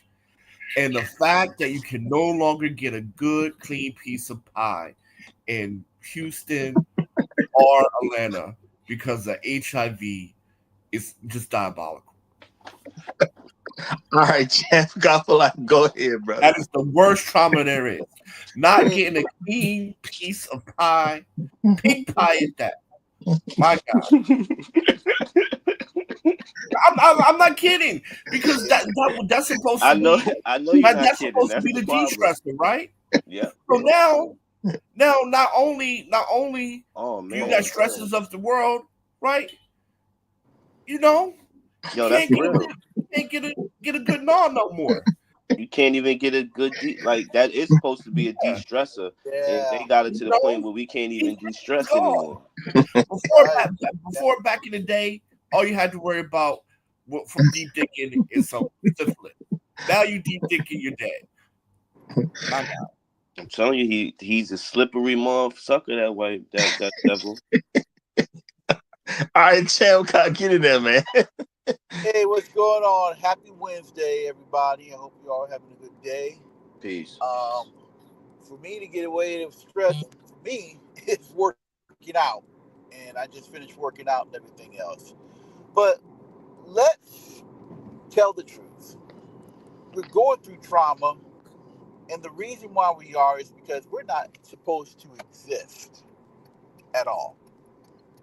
We're supposed to be extinct or barely existing and everything else. And a perfect example of this is in Latin America, particularly the country of Argentina. At one point between the 18th and 19th century, and I did a study, there were over 37% of black Argentinians and everything else, who were enslaved and everything else. And then they abolished slavery in 1853. But then something also happened that the white leaders of Argentina did. They put black men in the front of these wars going, that these little wars and everything else, which many black men were killed or just barely alive, and they came home just broken and beaten and everything else, while the black women who didn't have a man, they were forced to unfortunately mate with white men and everything else. And through generations we saw the culling out of black people, particularly black men. They also went through a lot of medical apartheid, where they were denied access, to with the malaria disease that was going on, and being cared for and everything else, and it basically almost wiped out the entire black population of Argentina.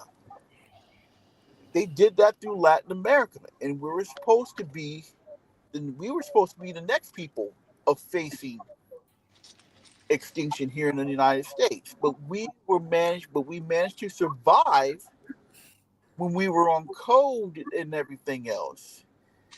And then, you know, we allow other white folks who we thought had good intentions came in there, divided the entire black family and everything else with ideology, whether you're liberal or you're conservative.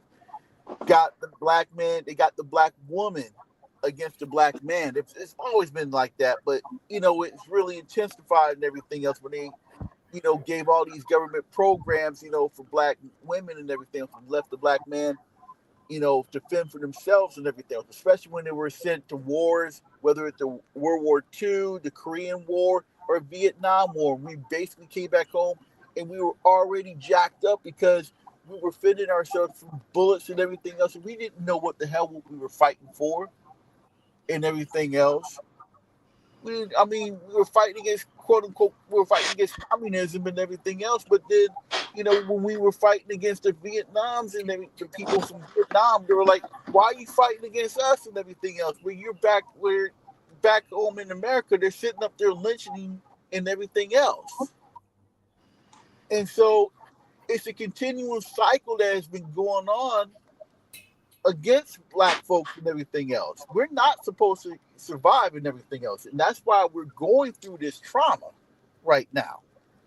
I think my man who just spoke just a moment ago, look what's going on in Houston, Atlanta, and unfortunately, right now in St. Louis, we got a bit of sexual disease among black All women. right, y'all. So right I now, got that's what I I gotta mean, say this, y'all. We supposed to be I having 2 minute opening statements. Y'all is really rocking with these 2 minutes now. Y'all got to okay, go ahead, champ, but y'all got to watch this now. yeah, Yeah, you're but traumatizing me, man. but that's what we're going through this trauma. We're going through traumatizations because we're not supposed to exist here. So I'll land my plane right there. Okay, SOS the interpreter is here, and then we get. Well, no, hold on. Truth teller, do you have a time constraint? Because you need, if you need to I go, do, and I won't even use my whole 2 minutes, go, honestly. go ahead then. All right, then we First get to and you, SOS. First and foremost, about 3% of black people were ever brought to the United States, what was previously known as the United States, during slavery. It's less than a half a million people. So I don't want to hear nobody saying we ain't got no Native American roots. That's ridiculous, and I've traced it in my own ancestry. Second, trauma is determined by the person response to an event. Mm-hmm.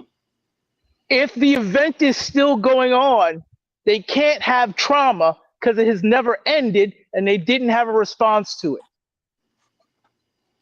You cannot be in the middle of an assault and saying, I'm traumatized by the assault and it ain't over yet. You have to have a response to the event. In order to do that, the event has to stop. Our event has never stopped. We're using women's definition of trauma because everything they don't like is traumatizing. We need to make sure we understand what these words mean and use them appropriately. That's it. Okay, wise words. I'm gonna say wise words. SOS, the interpreter. You got the flow. SOS, the interpreter. You have the floor. You're on mute. That's better. There we go. Yeah. There we go. Go ahead, Thank, my brother. thank you very much, brother, for having this wonderful program and giving me the opportunity to speak. And hello to all the guests. Very good conversation, brother. And in regard to black people being traumatized, yes, we are traumatized because, like True Teller says, we are still living through this thing that is happening at this very moment. It never stopped. What we're going through is something that was told to the people that is known as the albigensis, ALBIGENSIS. And when, sorry about that. The albigensis, the Catholic Church told us, was an event where there was religious chaos in Europe, and the Christian sect were fighting against each other. The word albigensis, if you listen to the beginning of it, albi as in albino, it means white. GEN mean gene, and SES is the socio-economic system.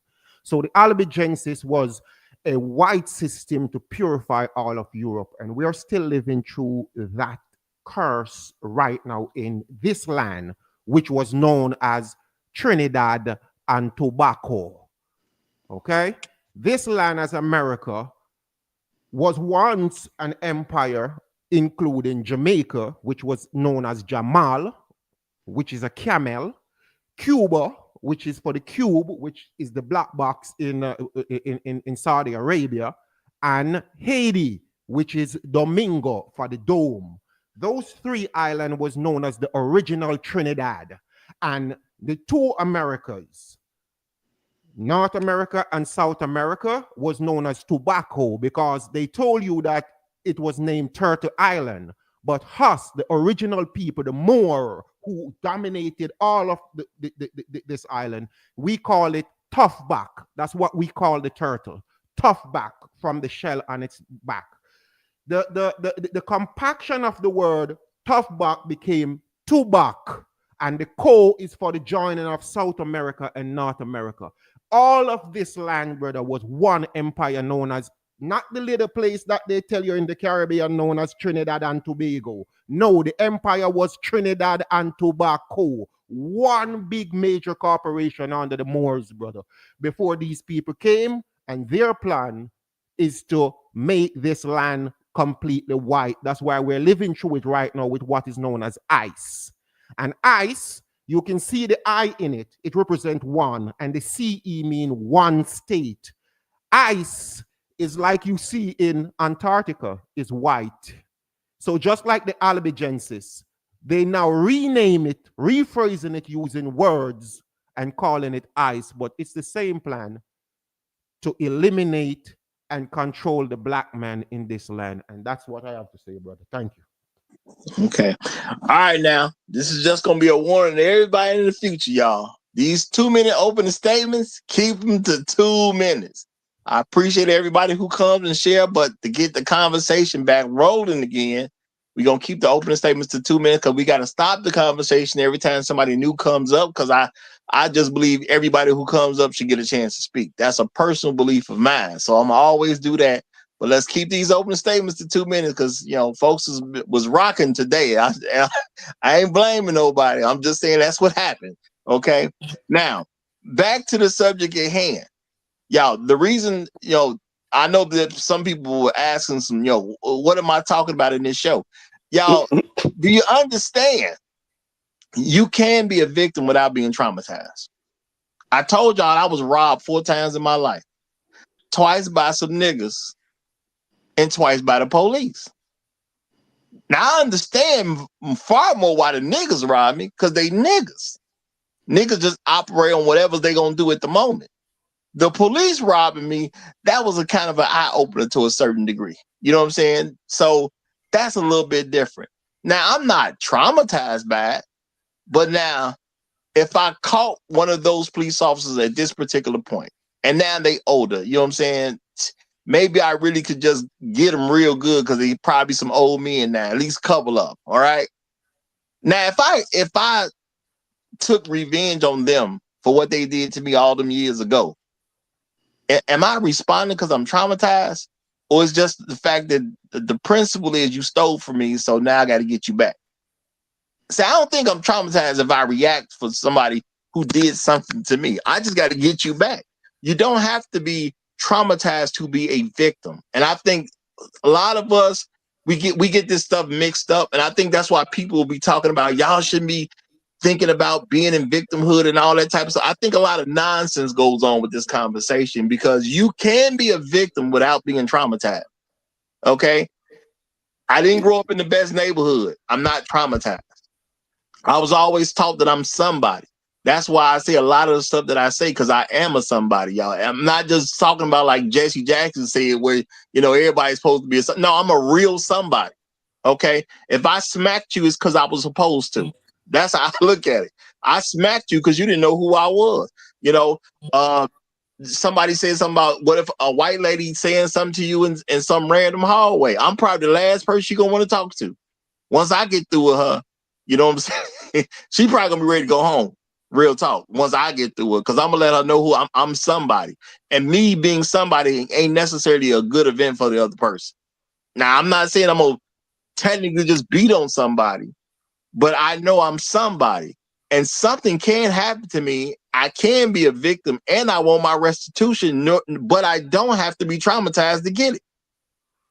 And I think too much of us, we look at being a victim as automatically you're traumatized. No, that's not the truth. Well, if it's a violent situation, trauma can come. Trauma is a byproduct of that. So, like what True Teller was saying, all right, he was saying, well, you can't be traumatized because you're still going through it, and I agree with him to a certain extent. We might not still be going through slavery as it was our ancestors went through it, but they keep reminding you of it. Therefore, you can't leave it alone. You can't forget about it yet. And that is what they do to you. They show you George Floyd getting his neck stepped on to traumatize you. Yeah. They show you Chicago had 58 shootings on the 4th of July to traumatize you. Now you might not be traumatized because you're still living in it, Roger. But me, when you talk about your Shark, why don't you come to Chicago when you come to Chicago? I ain't coming to Chicago. Or, See, brother, or what I I was think going there's to a say though, problem though. or, brother, I'll add on to the fact that the president is sitting up there sending troops in some of these black areas and everything else to try, to push this traumatization on us and everything else, let them know that, hey, Negro, you better stay in your lane and everything else. We're going to That's treat you, not trauma though. Yeah, that's not trauma though. Yeah, That's what I don't think y'all understand what trauma is. I I don't thank you, because True Teller. you're referring You're referring all kind of other things that aren't trauma as if they're trauma. Trauma is not determined by you prematurely, right? You can't determine something being traumatic until the person shows traumatic signs. So Well, to what they're me, I doing to don't us in look our at that as a community traumatic. is not traumatic. Wait, but hold on. What they're doing to us in our community isn't traumatic to us as a community. What's happening to us in our communities? We're being terrorized.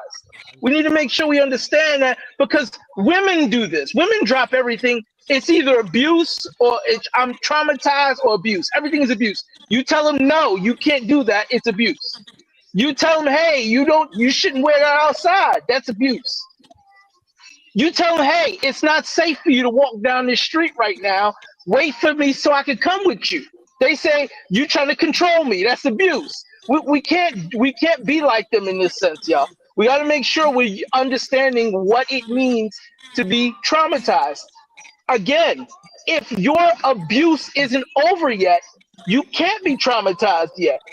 How you gonna be traumatized now? You still got more abuse to go until you stop it. You ain't got time to be What, traumatized like you're being what, abused. what I did say as an example about women who seek out men who will physically hurt them.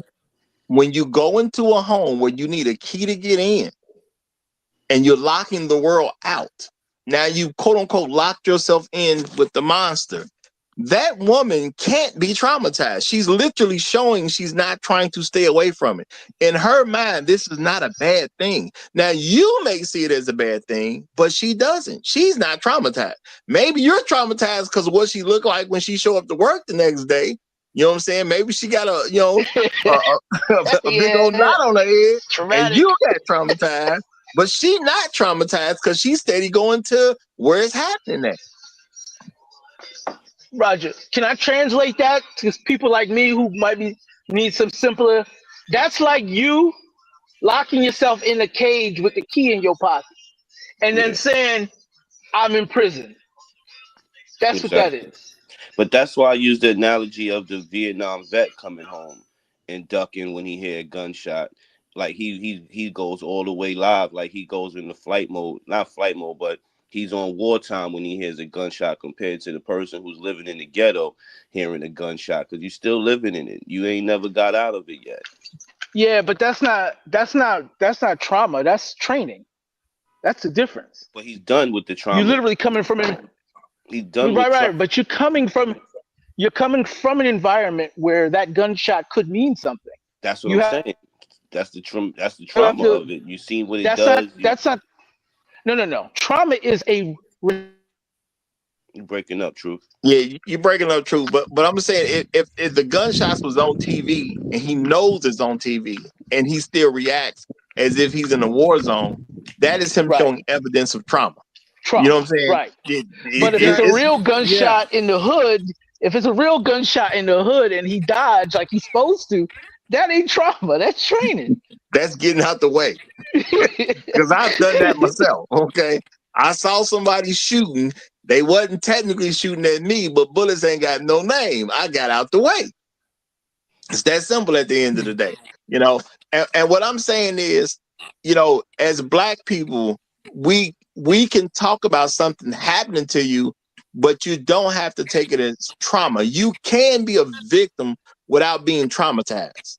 When I got robbed, I was a victim. Point blank period. I can't get away from that.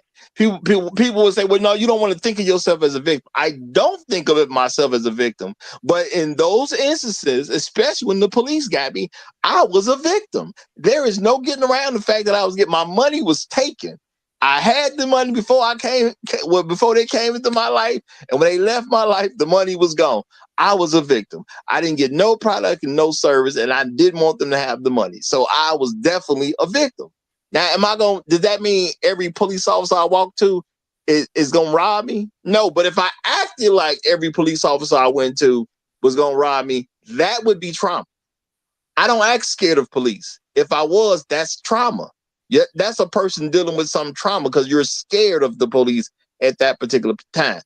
I'm not scared of police. I don't really like them as far as policing is concerned, now I got family members and friends that are police officers that I have no problem with at the end of the day.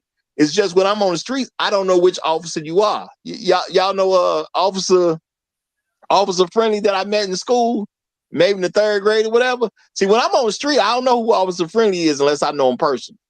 That's my issue. But, I'm not traumatized because I can go where the police are. They don't bother me. They're just my employees at the end of the day. And that's how I think of them. Now, I could be traumatized because I've been robbed by them twice.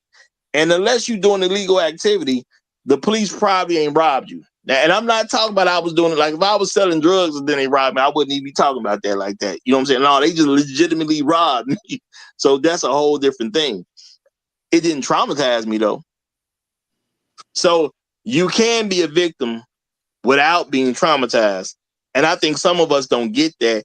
And you're not taking anything away from being a victim when you say I wasn't traumatized. But I don't have to pretend I was traumatized to be a victim either. But you can still be traumatized if you are a victim. Just because you aren't doesn't mean another person can't be. Absolutely. I agree with that wholeheartedly. So that's why I'm saying I don't think most Black people today are actually traumatized. A lot of us, we grab to trauma for some reason because we want to fight for something. But were you really traumatized? Is it really affecting you? Whatever the bad experience that you supposedly had, does it affect you? Now, people, I remember one time Nameless and BGS was building, and Nameless brought up the word epigenetics. And he was saying how trauma can be passed down through your genetics. Now, keep that in the mind and I think that's the reason why Hot Sauce even mentioned them too when he was giving his shout outs. And now when you listen and when you have a music like hip hop, that they're bragging about, you broke and and money issues and living in the struggle and violence. Those are triggers to your trauma. No, that's BS. Come on, stop it, Sean. I'm serious. That's not triggers to your trauma if you haven't experienced any of those things. Well, I know most of us I know it's hard. A lot of Our us community a lot of our people in the community. hood are experiencing that kind of stuff. Right, Now, but because you listen to the music doesn't mean you experience it. no. So you I can't said blame it on the music. no, I'm saying they live in that environment, and listening Right, to but that most music can trigger the right, but trauma. most people those people that's in those songs, that's a very small percentage of the population. No, I'm not saying that it's not. Hear me Listen to out. what I'm Hear me saying. out. Hear me out before you finish. Hear me out before you finish. If they're a small portion of the population, the people who actually experience those events, if they make songs about it, how does it make the people who are listening trauma filled? I just It told doesn't. you. The people that live in that environment can be triggered. I've come from poverty. I'm not saying they can't be triggered. You didn't hear That's the all I'm first saying. part. The people who experience those types of events is a very small percentage of our population. I'm not saying people can't be triggered by that. What I'm saying is the vast majority of people aren't. So it can't be the music that's the problem. I'm saying the music is a trigger for the trauma that some people go Right, but through. this percentage of those people are so small, it won't matter. Why would we bring up such a small portion of the population and reference them as the majority? It makes no sense. A small population of people can go through Stockholm syndrome, but they've made it into a terminology. Yeah, Right, but how does that affect the exactly. overall? But how does that affect the overall population? The I'm not other saying the that. other 85%, right?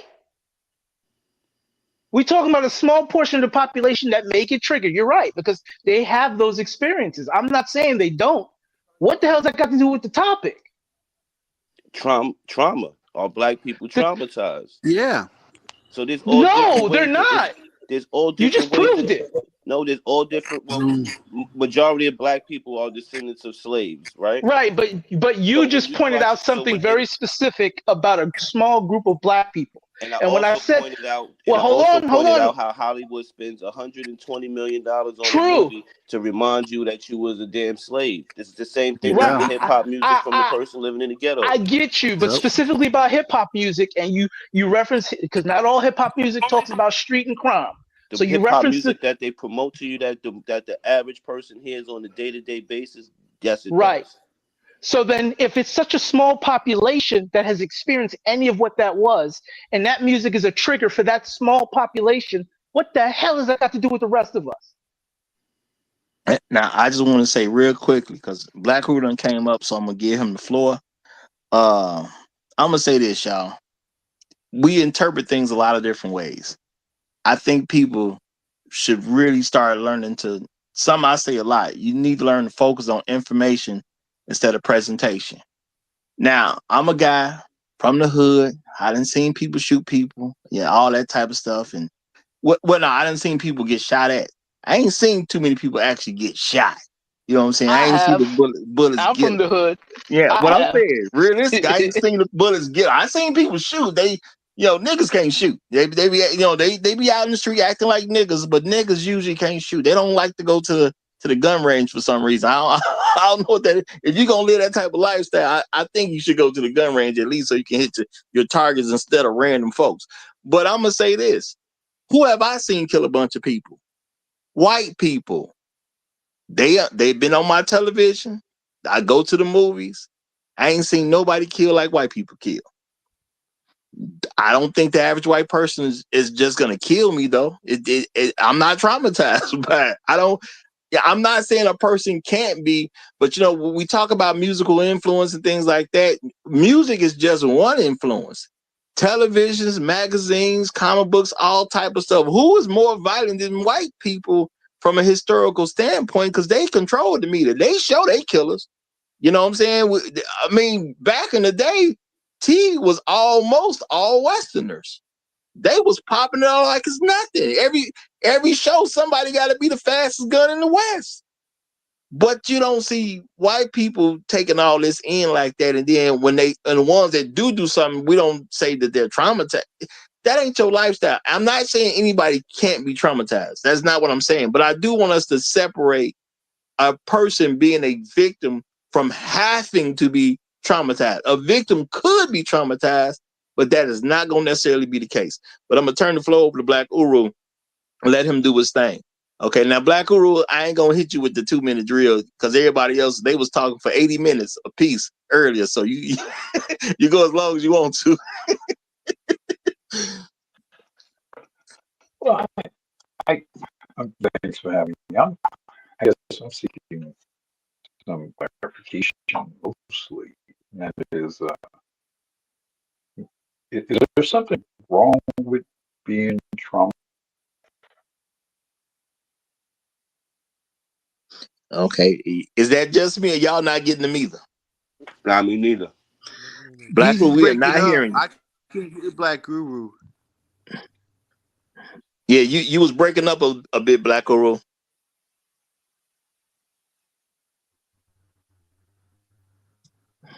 Okay, he went on Black mute. Guru? He went on mute. So maybe something Okay. has his attention at the moment. You know. Yeah. Yeah. Now, Black Hole, you're unmuted now, but we Shut don't it hear you. back up. I don't hear you anyway. Does anyone else hear him? No, I don't hear him. The last thing I heard him say was, "Is something wrong? Is there something wrong with being traumatized?" And then Yeah, I he think that's what went he on. was saying. Yeah, too. Well, until he comes back to answer the question, I don't think there is anything wrong with being traumatized. I think it's something wrong when you don't realize that you're traumatized. Okay. And I think that's legitimate. And I'm not saying that there's anything wrong with being traumatized. I just want people to recognize whether they are traumatized or not and use it properly. Use it where it's supposed to be.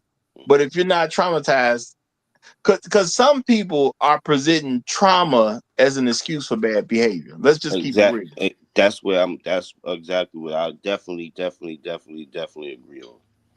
Yeah. And my thing is that ain't helping nobody.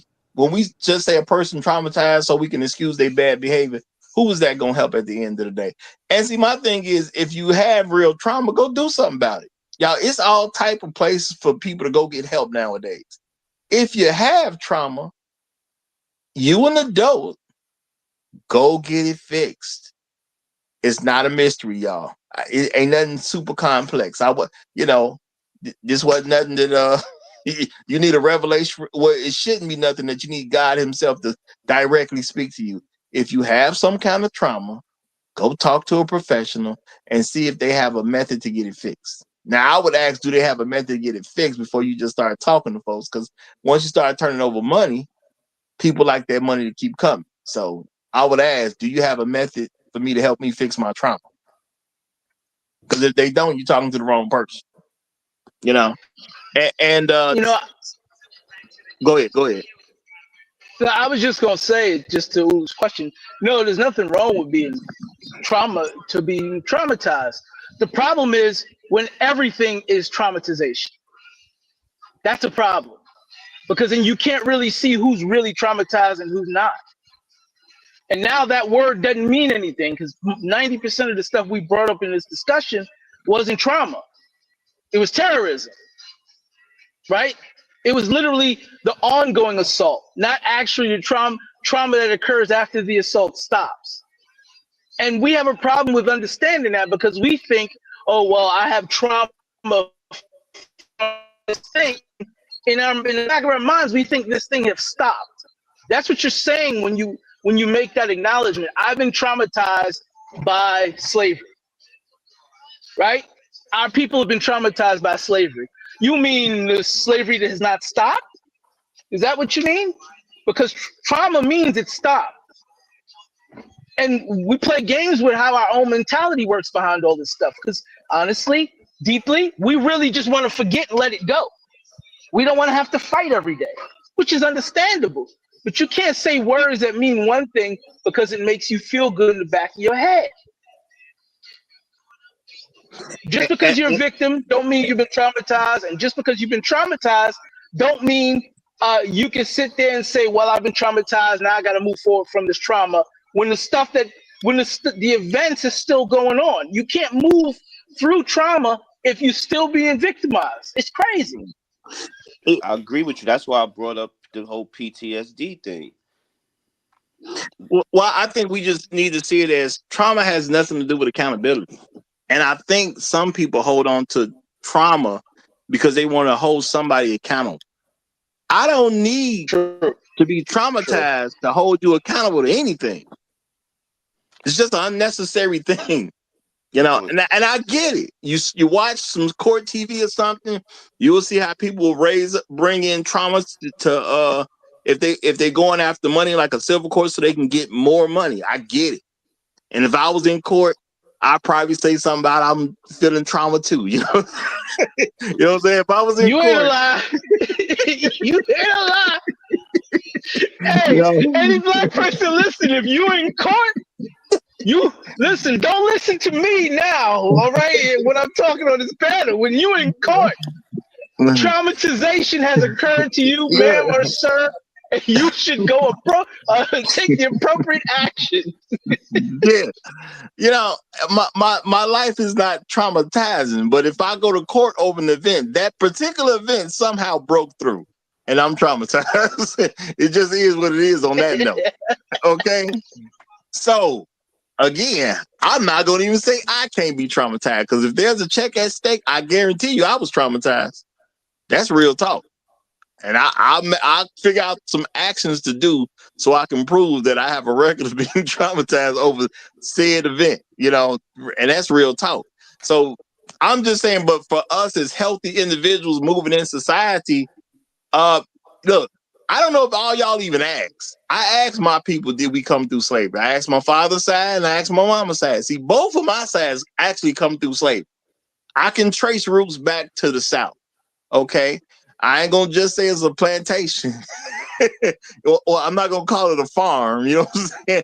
But yeah, I can't get past the South when it comes to my roots. Okay. I got family members who actually started doing the process to track us. and we can't get past the South right now. Okay, so yeah, my family come out the South too. We can't get past it right now. Maybe something happen in the future we can get past, but right now we stuck. Okay, so I am not saying my forefathers have not been through trauma. I won't even say my father ain't been through trauma because for those who heard me say it before, when I asked my father what Jim Crow was, he didn't know. I had to explain to him what Jim Crow was. His literal response was, "Oh, you mean Tuesday?" Because my father's old enough where this stuff was actually happening. So he could possibly be traumatized over certain things. Now, I haven't seen trauma responses from him, but I haven't seen him go through those things at this particular point, you know? And, and maybe because of who he is and what he's possibly been through is why, if I have a white woman say something to me in some hallway, that's going to be the conversation she'll never forget if it just stays a conversation. Because, maybe I'm going to be on some get back. You know what I'm saying? This for my forefathers at the end of the day. So, no, I'm not traumatized. And I don't think you need to be traumatized to do anything to a particular person. I believe sometimes things got to be handled just off principles. It just is what it is. Okay. And if I can get away with it, sometimes you throw some extra in there. Now, look, y'all, I'm trying to be a good Christian man. I am not promoting violence at all. I'm a person saying I'm trying to be better about stuff. I'm really trying to be better about stuff, but I still know me at the end of the day. And I know I got certain limits. I do believe I'm finally getting to the place where I won't chase you down if it didn't happen in my presence. Okay, because me, I'm the type of person, no, I got to come after you over the principle alone. You know what I'm saying? I do believe I'm past that point because I'm trying to be a very non-violent person. I don't think I'm chasing you down. I'm gonna help you, Roger. I don't remember anywhere in the Bible or the Ten Commandments that said no violence. So I don't think you're a bad man, sir. I think you're a perfectly fine Christian. Well, I do make sure I definitely accept that the Ten Commandments really said thou shalt not murder.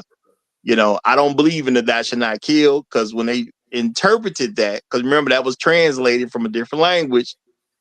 God is always the same. He's told people to go kill people. So even God say it's okay to kill people. It's just he don't believe it should be murder. Murder is different than just a killing. If I kill you because I found out that you having sex with my 12-year-old daughter, that ain't no murder. That's just me doing my job as a parent. So it's differences. Now, what if my 12-year-old daughter got sexually assaulted by the neighbor? Am I gonna be traumatized about it? No, I'm just gonna go over there and murk dude. That's what I'm gonna do. I'm gonna go over there and murk dude. Point plain and simple. I'm not really gonna have a conversation about it. I'm not gonna attempt to beat him up. My goal is gonna be I'm gonna leave and he's dead. It's that simple at the end of the day. Because my daughter must be protected. Now, people can say I had a traumatic response. No, that wasn't traumatic. That was me doing my job as a parent. That's it.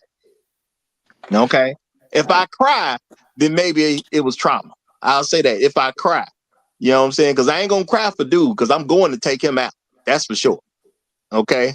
Now, and I don't care nothing about his story. I don't care nothing about his family. Hey man, this what it is at the end of the day, man. We ain't got nothing to talk about. Now his family might take that as a traumatic experience because they may have seen me come into their house. Maybe I knocked their kids over to get to dude. But dude got to go. Now they may take it as trauma. But my thing is that's a justified killing. It ain't even no murder to me. He got to go. So I'm just saying everything ain't trauma. Some things could be, but everything ain't. And I don't think black people should operate as a traumatized group of people if it ain't necessary. And I'm trying to get to these cash outs. I've been trying to get to for a while, Floyd. Okay, I'm waiting on stuff to pop up. But I did notice that as soon as it pop up, I'm on it, brother. As soon as it pop up. But I can't see what it is right now. So shout out to whoever's sending the cash outs. I'm assuming Floyd is one of them. So I appreciate you, my brother. I definitely appreciate you. As soon as it pop up, I'm going to see what it is, y'all. But everything ain't trauma. I don't think everything should be brushed off as we're acting this way due to trauma. I don't think that's helpful for black people in general. I don't see what good is even going to do us at the end of the day, truth be told. Because what are we going to get by telling everybody we've been through trauma? Like, what does that get us as black people? It don't get you no sympathy in this world. I mean, Yeah. oh well, yeah. If you're a woman, possibly, Yeah, I agree. you can get a Yeah. hair bill because you want to Okay, wear yeah, afro to work. the Crown Act. Yeah. My deal is, if you do something to me, I get to do something to you because you open this door up, not me. Okay, you open this door. I don't know why you open this door, but you open the door for me to do something to you. Now I can sit there and have a victim mentality if I want to. I just don't understand how having a victim mentality benefits me. So it's just something I don't appreciate. I don't like to do. You know what I'm saying? I like to do stuff to help me. I'm just gonna put it like that, y'all. Like I say, I ain't gonna never say I'm the smartest person, but I just like to do stuff that helps me. Uh, Now shout out to Black Rule Strikes. He said, "Sure got a lot of small hat. Excuse me. Sure got a lot for small hat folks." Now he's right about that. I can't say they didn't get their piece of the pie because they definitely got their pieces of the pie. And I ain't mad at it. But I do know it don't seem to work for us, and I don't want people, because I do think that reparation argument has a lot to do with it, or people trying to get something out the government, maybe in other areas, has a lot to do with why people keep pushing this trauma thing. I think Black people need to know it's okay to demand what you're supposed to have just because you're supposed to have it. Not that you got to go through trauma to ask for it. It's okay for you to ask for what you're supposed to have simply because you're supposed to have it. That's enough. And I think it's part of even in regards to the whole trauma thing with the arguments for reparation. It's a bit laziness because I don't know if everybody doesn't already know this, but the dollar count is on the books already. How much they earn from slavery is actually on the books. Like how much they owe us is, everybody gives this roundabout figure about what they should get, but the number's on the books. And it's a whole lot higher than what everybody's asking for now, just so y'all know. We were 70% of the economy at one point. Of the economy was from us. Yeah. Yeah. And this is the 1800s. This wasn't like 16 anything or 17 anything. In mid 1800s, we were like 70% of the economy. So I mean, and when I say 70% of the economy, our GDP was basically us. That's why they had to end it, because the South had so much power. Because the South could wanted to pull away because they know they had all I had all the money. Us. And the Yeah. only way they can make it happen is if they cut the purse straps. And that's what they did. South had to come crawling back. And them white folks could have just got along with each other. They'd been all right. Okay. They'd have been all right, but they just couldn't get along. It just is what it is. Yeah. Now, I got my Cash App, y'all. I do apologize for holding up on the Cash App side. So shout out to my main man Lawrence. Lawrence was actually the first one on the Cash App side today. He came through with the $5. Appreciate you, Lawrence. Appreciate you big time. He just said for the stream. So thank you very much. Now, Inspired Truth Broadcast also came in about 9:34. He said, to another fire show. I appreciate you, my brother. Appreciate you. Thank you very much. Thank you very much, y'all. And I'm not taking none of this lightly, y'all. I do appreciate it. Okay. Shout out to my main man Terenzo Jones came through. He said, okay, I'm not familiar with these emojis like that, but it looked like it means blowing trees. He says him and I are not the same. Okay. You know what, Terenzo? Can you let me know what this reference was? Because with the emojis, I see the speaking, I guess it's mean the tree, the fire, the smoke, and you say him and me, not the. But I think I know who you were talking about. I think I know exactly what you're talking about. I think you were saying referencing Afro nerd. That's what I believe this was. So if I'm wrong, please let me know. If I'm wrong.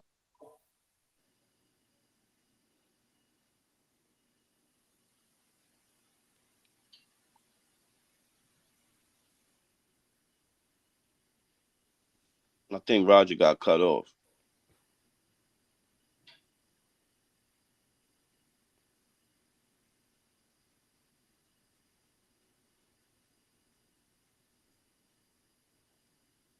Sean? My bad. My bad. Yeah, I knocked myself off. My bad. You Shout got out real you quick to got Floyd Thompson. electronic trauma.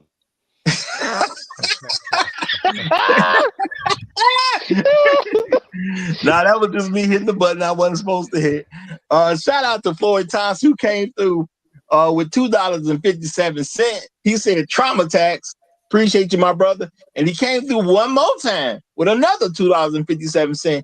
He says, I look at any white man or white woman sideways with the name Bailey. Now I didn't get that one. What? I don't know why Bailey was important. What? You got to connect me to the Bailey part. I didn't quite get that one. What did we say? Say something that connects to Bailey. I ain't get it. Okay, I guess y'all ain't catch that one either.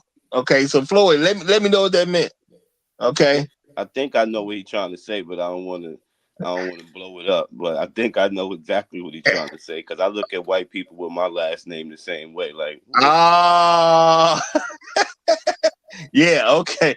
He's Floyd Thompson said Mississippi could have been its own I do that self-contained too. economy. You know what? That's real. That's definitely real. That's definitely real. Terenzo Jones said at the Roger Report Live, I was puffing and enjoying coffee happily, not traumatized, as he was saying earlier. You got it. Salute. Okay, I appreciate you, brother. Just want to make sure I was on point with you. Just wanted to make sure I was on point. You know, see, he was out here enjoying coffee. He wasn't traumatized at all. Okay. You know what? I'm gonna be looking at. No, I ain't came across no people with my last name. I'm gonna just say that I ain't came across none of them. So, you know, I have, man. if I I do the meet same one thing. I'll be though, looking at it. I'm like, where you from? well, I never met Where nobody you with the from? last name Report Live, so I could understand what you're saying. yeah, absolutely. Now I don't know why you said that. Now he gonna have me checking people's last name. what's your last name, by the way? Okay. But I'm gonna say that, you know, I'm not saying anything disparaging to anybody who's actually been through trauma, because I did not come to do that. Okay, I did not come to say anything bad about a person who actually went through some form of trauma, because there are people who actually go through trauma, and I do feel bad that people had to go through some experience that put them to trauma, even if it's a small traumatic event. Because like I said, I know somebody who got trauma from a car accident. So I done rode in a car with them where they was driving, then they kind of show up. I've been driving before and they was riding the car, then it shows up. That's kind of a an uneasy thing to deal with. I just said, you know, driving down the street shouldn't be a chore. That's how I look at it. But you know, when you got somebody who's been through trauma, you know what I'm saying? And I told y'all before, I did Uber for a little while. And I actually had some people tell me they was in some car accidents or whatever, and they had a little trauma. It's like more of a chore to drive a person who's been through trauma because of a car accident, because I can't control what people gonna do on the streets. All I can control is the wheel I got, you know? So that even can be rough. So I don't wish trauma on nobody. And if you actually had, my thing is, if you went through the event and you got trauma from the event, I am not gonna argue that that you don't have trauma. But what I am saying is a lot of us, we have not necessarily gone through a traumatic event. There's still stuff happening to black folks. You know what I'm saying? There's still police abusing black men. You know, there's still people getting children kidnapped and stuff like that can happen. Now, I don't know about black kids getting kidnapped too much. I don't really hear too many stories about that, but maybe I'm just not hearing it. But then maybe kidnappers don't want to go through the trouble of kidnapping black kids because what they gonna get for it at the end of the day. And I'm not saying that as a joke. I'm saying that as a realistic thing. Because if I was a kidnapper, I ain't kidnapping black kids. I would kidnap white kids from very nice neighborhoods. You know, not too nice, but really nice. Because I don't need no billionaire's child. But a millionaire's child would probably do. Okay. You know, or very well off to do family. They'll come up with some scratch to get their kid back. Some folks, they gonna be too immune to it, or they got too many resources to come after me. But I would kidnap some very well to do white children if I was kidnapping. And I'm not saying I would never do, and I'm not recommending it to anybody. Okay. But I'm just saying there are people who actually go through real traumas. They went through an event and it affects them, and sometimes it affects them for the rest of their life. but that ain't black people from a general context. I don't believe. I don't think a lot of us are traumatized. We may be annoyed with certain stuff.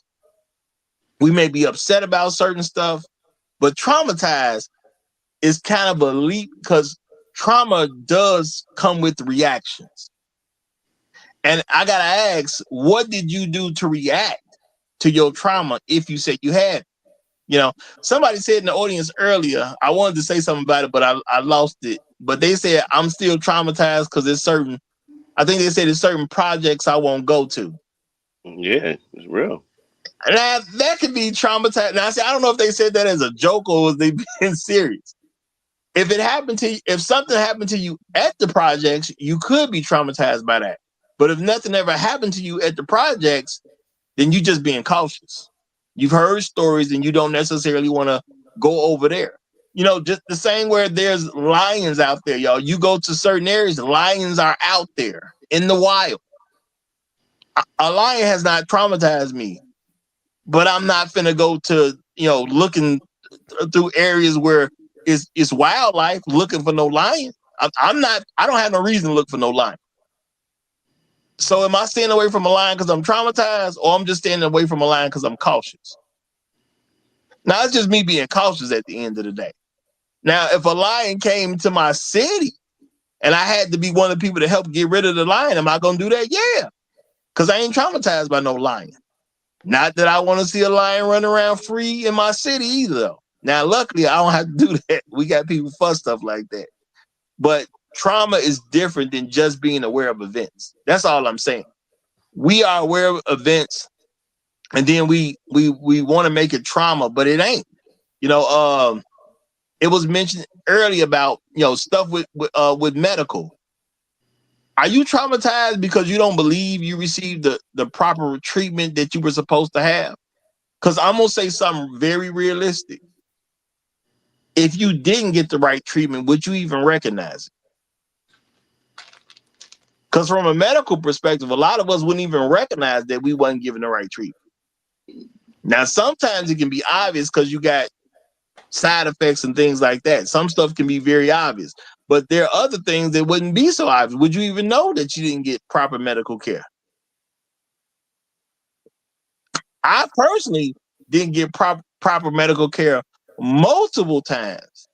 And it took me years to figure out that people was ignoring stuff that they shouldn't ignore. And it was because of a doctor who was new. Based on my perception of him, he was young at the time. I'm guessing 27-ish, 28-ish or whatever. I had hernia surgery, y'all. That dude told me I probably was born with hernia. And I had been to several doctors to see about certain issues I was having.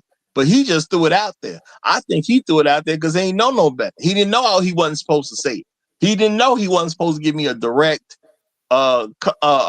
solution because there's a lot of corrupt stuff that goes on with insurance and things like that. Based on what I've heard, I ain't gonna accuse nobody. I ain't accusing no big company. So if you own an insurance company, I'm not accusing y'all of squat right now. I'm just saying there's rumors that people tell doctors not to say certain stuff to patients so they don't ask for more expensive treatments. So if I would have been told that I had a hernia when I was young, what would the natural thing to be done? Or I'm gonna ask to get it fixed, which means you go through a hernia surgery. But I never asked because I didn't know what it was. And I think the only reason I found out because that one doctor was so young that he didn't know not to tell. That's what my theory is. Okay. Shout out to Urban Reed. He said him breaking the code saved Roger's life. Another familiar story we all share. And this is my thing. That's what I'm saying. Even when it comes to medical, now I could have been technically traumatized by something like that because I was having issues that was steady coming up, but I didn't know what the problem was until that young doctor said, and he wasn't the doctor examining me. He was just a doctor I happened to talk to. He was just talking to me while he was waiting on something. And I was like, yeah, man, I'm here, this, and blah, blah, blah. This is what's going on. You probably got hernia. And he walked off. That's all that was. He wasn't really supposed to tell me anything. He wasn't my doctor for sure. So I just kind of got lucky on that. And then I come to find out he's correct. They say I was born with hernias. You know, and later on after that, of course, I end up getting surgery. But if somebody would have told me earlier, that would have cost somebody, because I was insured, y'all. You know, I was on my daddy's insurance. I'll tell y'all that. I was on my daddy's insurance. So you know what? Having a father is a good thing. I don't know why we want to cheat people out of that so much. So I'm just gonna throw that out there. That's one of the things you cheat kids out of, being on their daddy's insurance. You know. Now I understand people get medical cards. They be like, "Well, it would have been taken care of anyway." Yeah, but it's different when it's your daddy insurance, because now you know your daddy looking out for you. So it's a little different. That's all I'm gonna say. But you know, I didn't take the medical part as traumatic because I didn't know, and I don't think a lot of people would understand that they've been cheated medically. You know, that's all I'm saying. I'm not saying people are stupid. I'm just saying medical stuff gets so intricate with people who even recognize that they got cheated. Because I got cheated for a while in time. If dude would have never said that, I may have never found out what was going on. Because I've been to the doctor multiple times to see about the issues I was having. You know, because I've always been a pretty healthy guy. So for me to just having crazy stuff happening to me and I can't figure out what it was, you know, of course I'm gonna go to the doctor and see something about it. You know, but I couldn't figure out what was wrong. You know, and I probably seen a good 5 or 6 doctors at that particular point when that doctor told me what it was, which wasn't my doctor. He was not treating me. All right. Shout out to Floyd Thompson. He said, this day and age, Roger, we have to get DNA tests to make sure we can put the right kids on our insurance. Hey, now I'm gonna say this. It's probably some men out there going through some trauma because they found out the kids weren't his. That could be a traumatic experience because, you know, if you paying for kids 2, 3, 4, 5 years, and I done heard some rough stories where, because, you know we done, it's been some people who done found out when the kids were already adults, but I've heard of stories where guys were still raising the kids and they found out 11, 12, 13-year-old kids wasn't theirs. That's got to be a hard pill to swallow right there. You know, to pay for a kid 13 years and then find out it ain't yours and the kid still live with you, that's got to be crazy. Now, maybe that's trauma to the guy. Maybe his reaction was trauma to the woman. You know, if he react, you know, I ain't gonna even say it's the wrong way. Because whatever he do in that scenario, I don't even know how to tell him he wrong. You know, if he go upside that woman's head, and I know people gonna be like, well, you know, you shouldn't, you know, that's not necessarily the right way to handle it. Is it necessarily the wrong way? That would be my question. Is that necessarily the wrong way? How should a person handle being cheated for 13 years in such an intimate situation? How should a person handle that? You know, of course, everybody gonna say just walk away, but realistically, is that something people gonna be able to do? I could understand a man saying that that was like a traumatic situation because if you find out you're not a father, and there are some men that is the most favorite part about who they are as a person. That's their favorite part about themselves, that they're a father. And you've been raising a kid or 2 or even 3, and then you come to find out none of these kids are yours. That's a traumatic experience, I'm sure, for at least some of them guys. I'm not gonna say it ain't gonna be some guys who relieve, because I do believe there are a certain amount of men, they find out them kids ain't theirs, and they are actually relieved because they can get away from that woman. You know what I'm saying? They've been wanting to get away. They've been staying in because of the kids.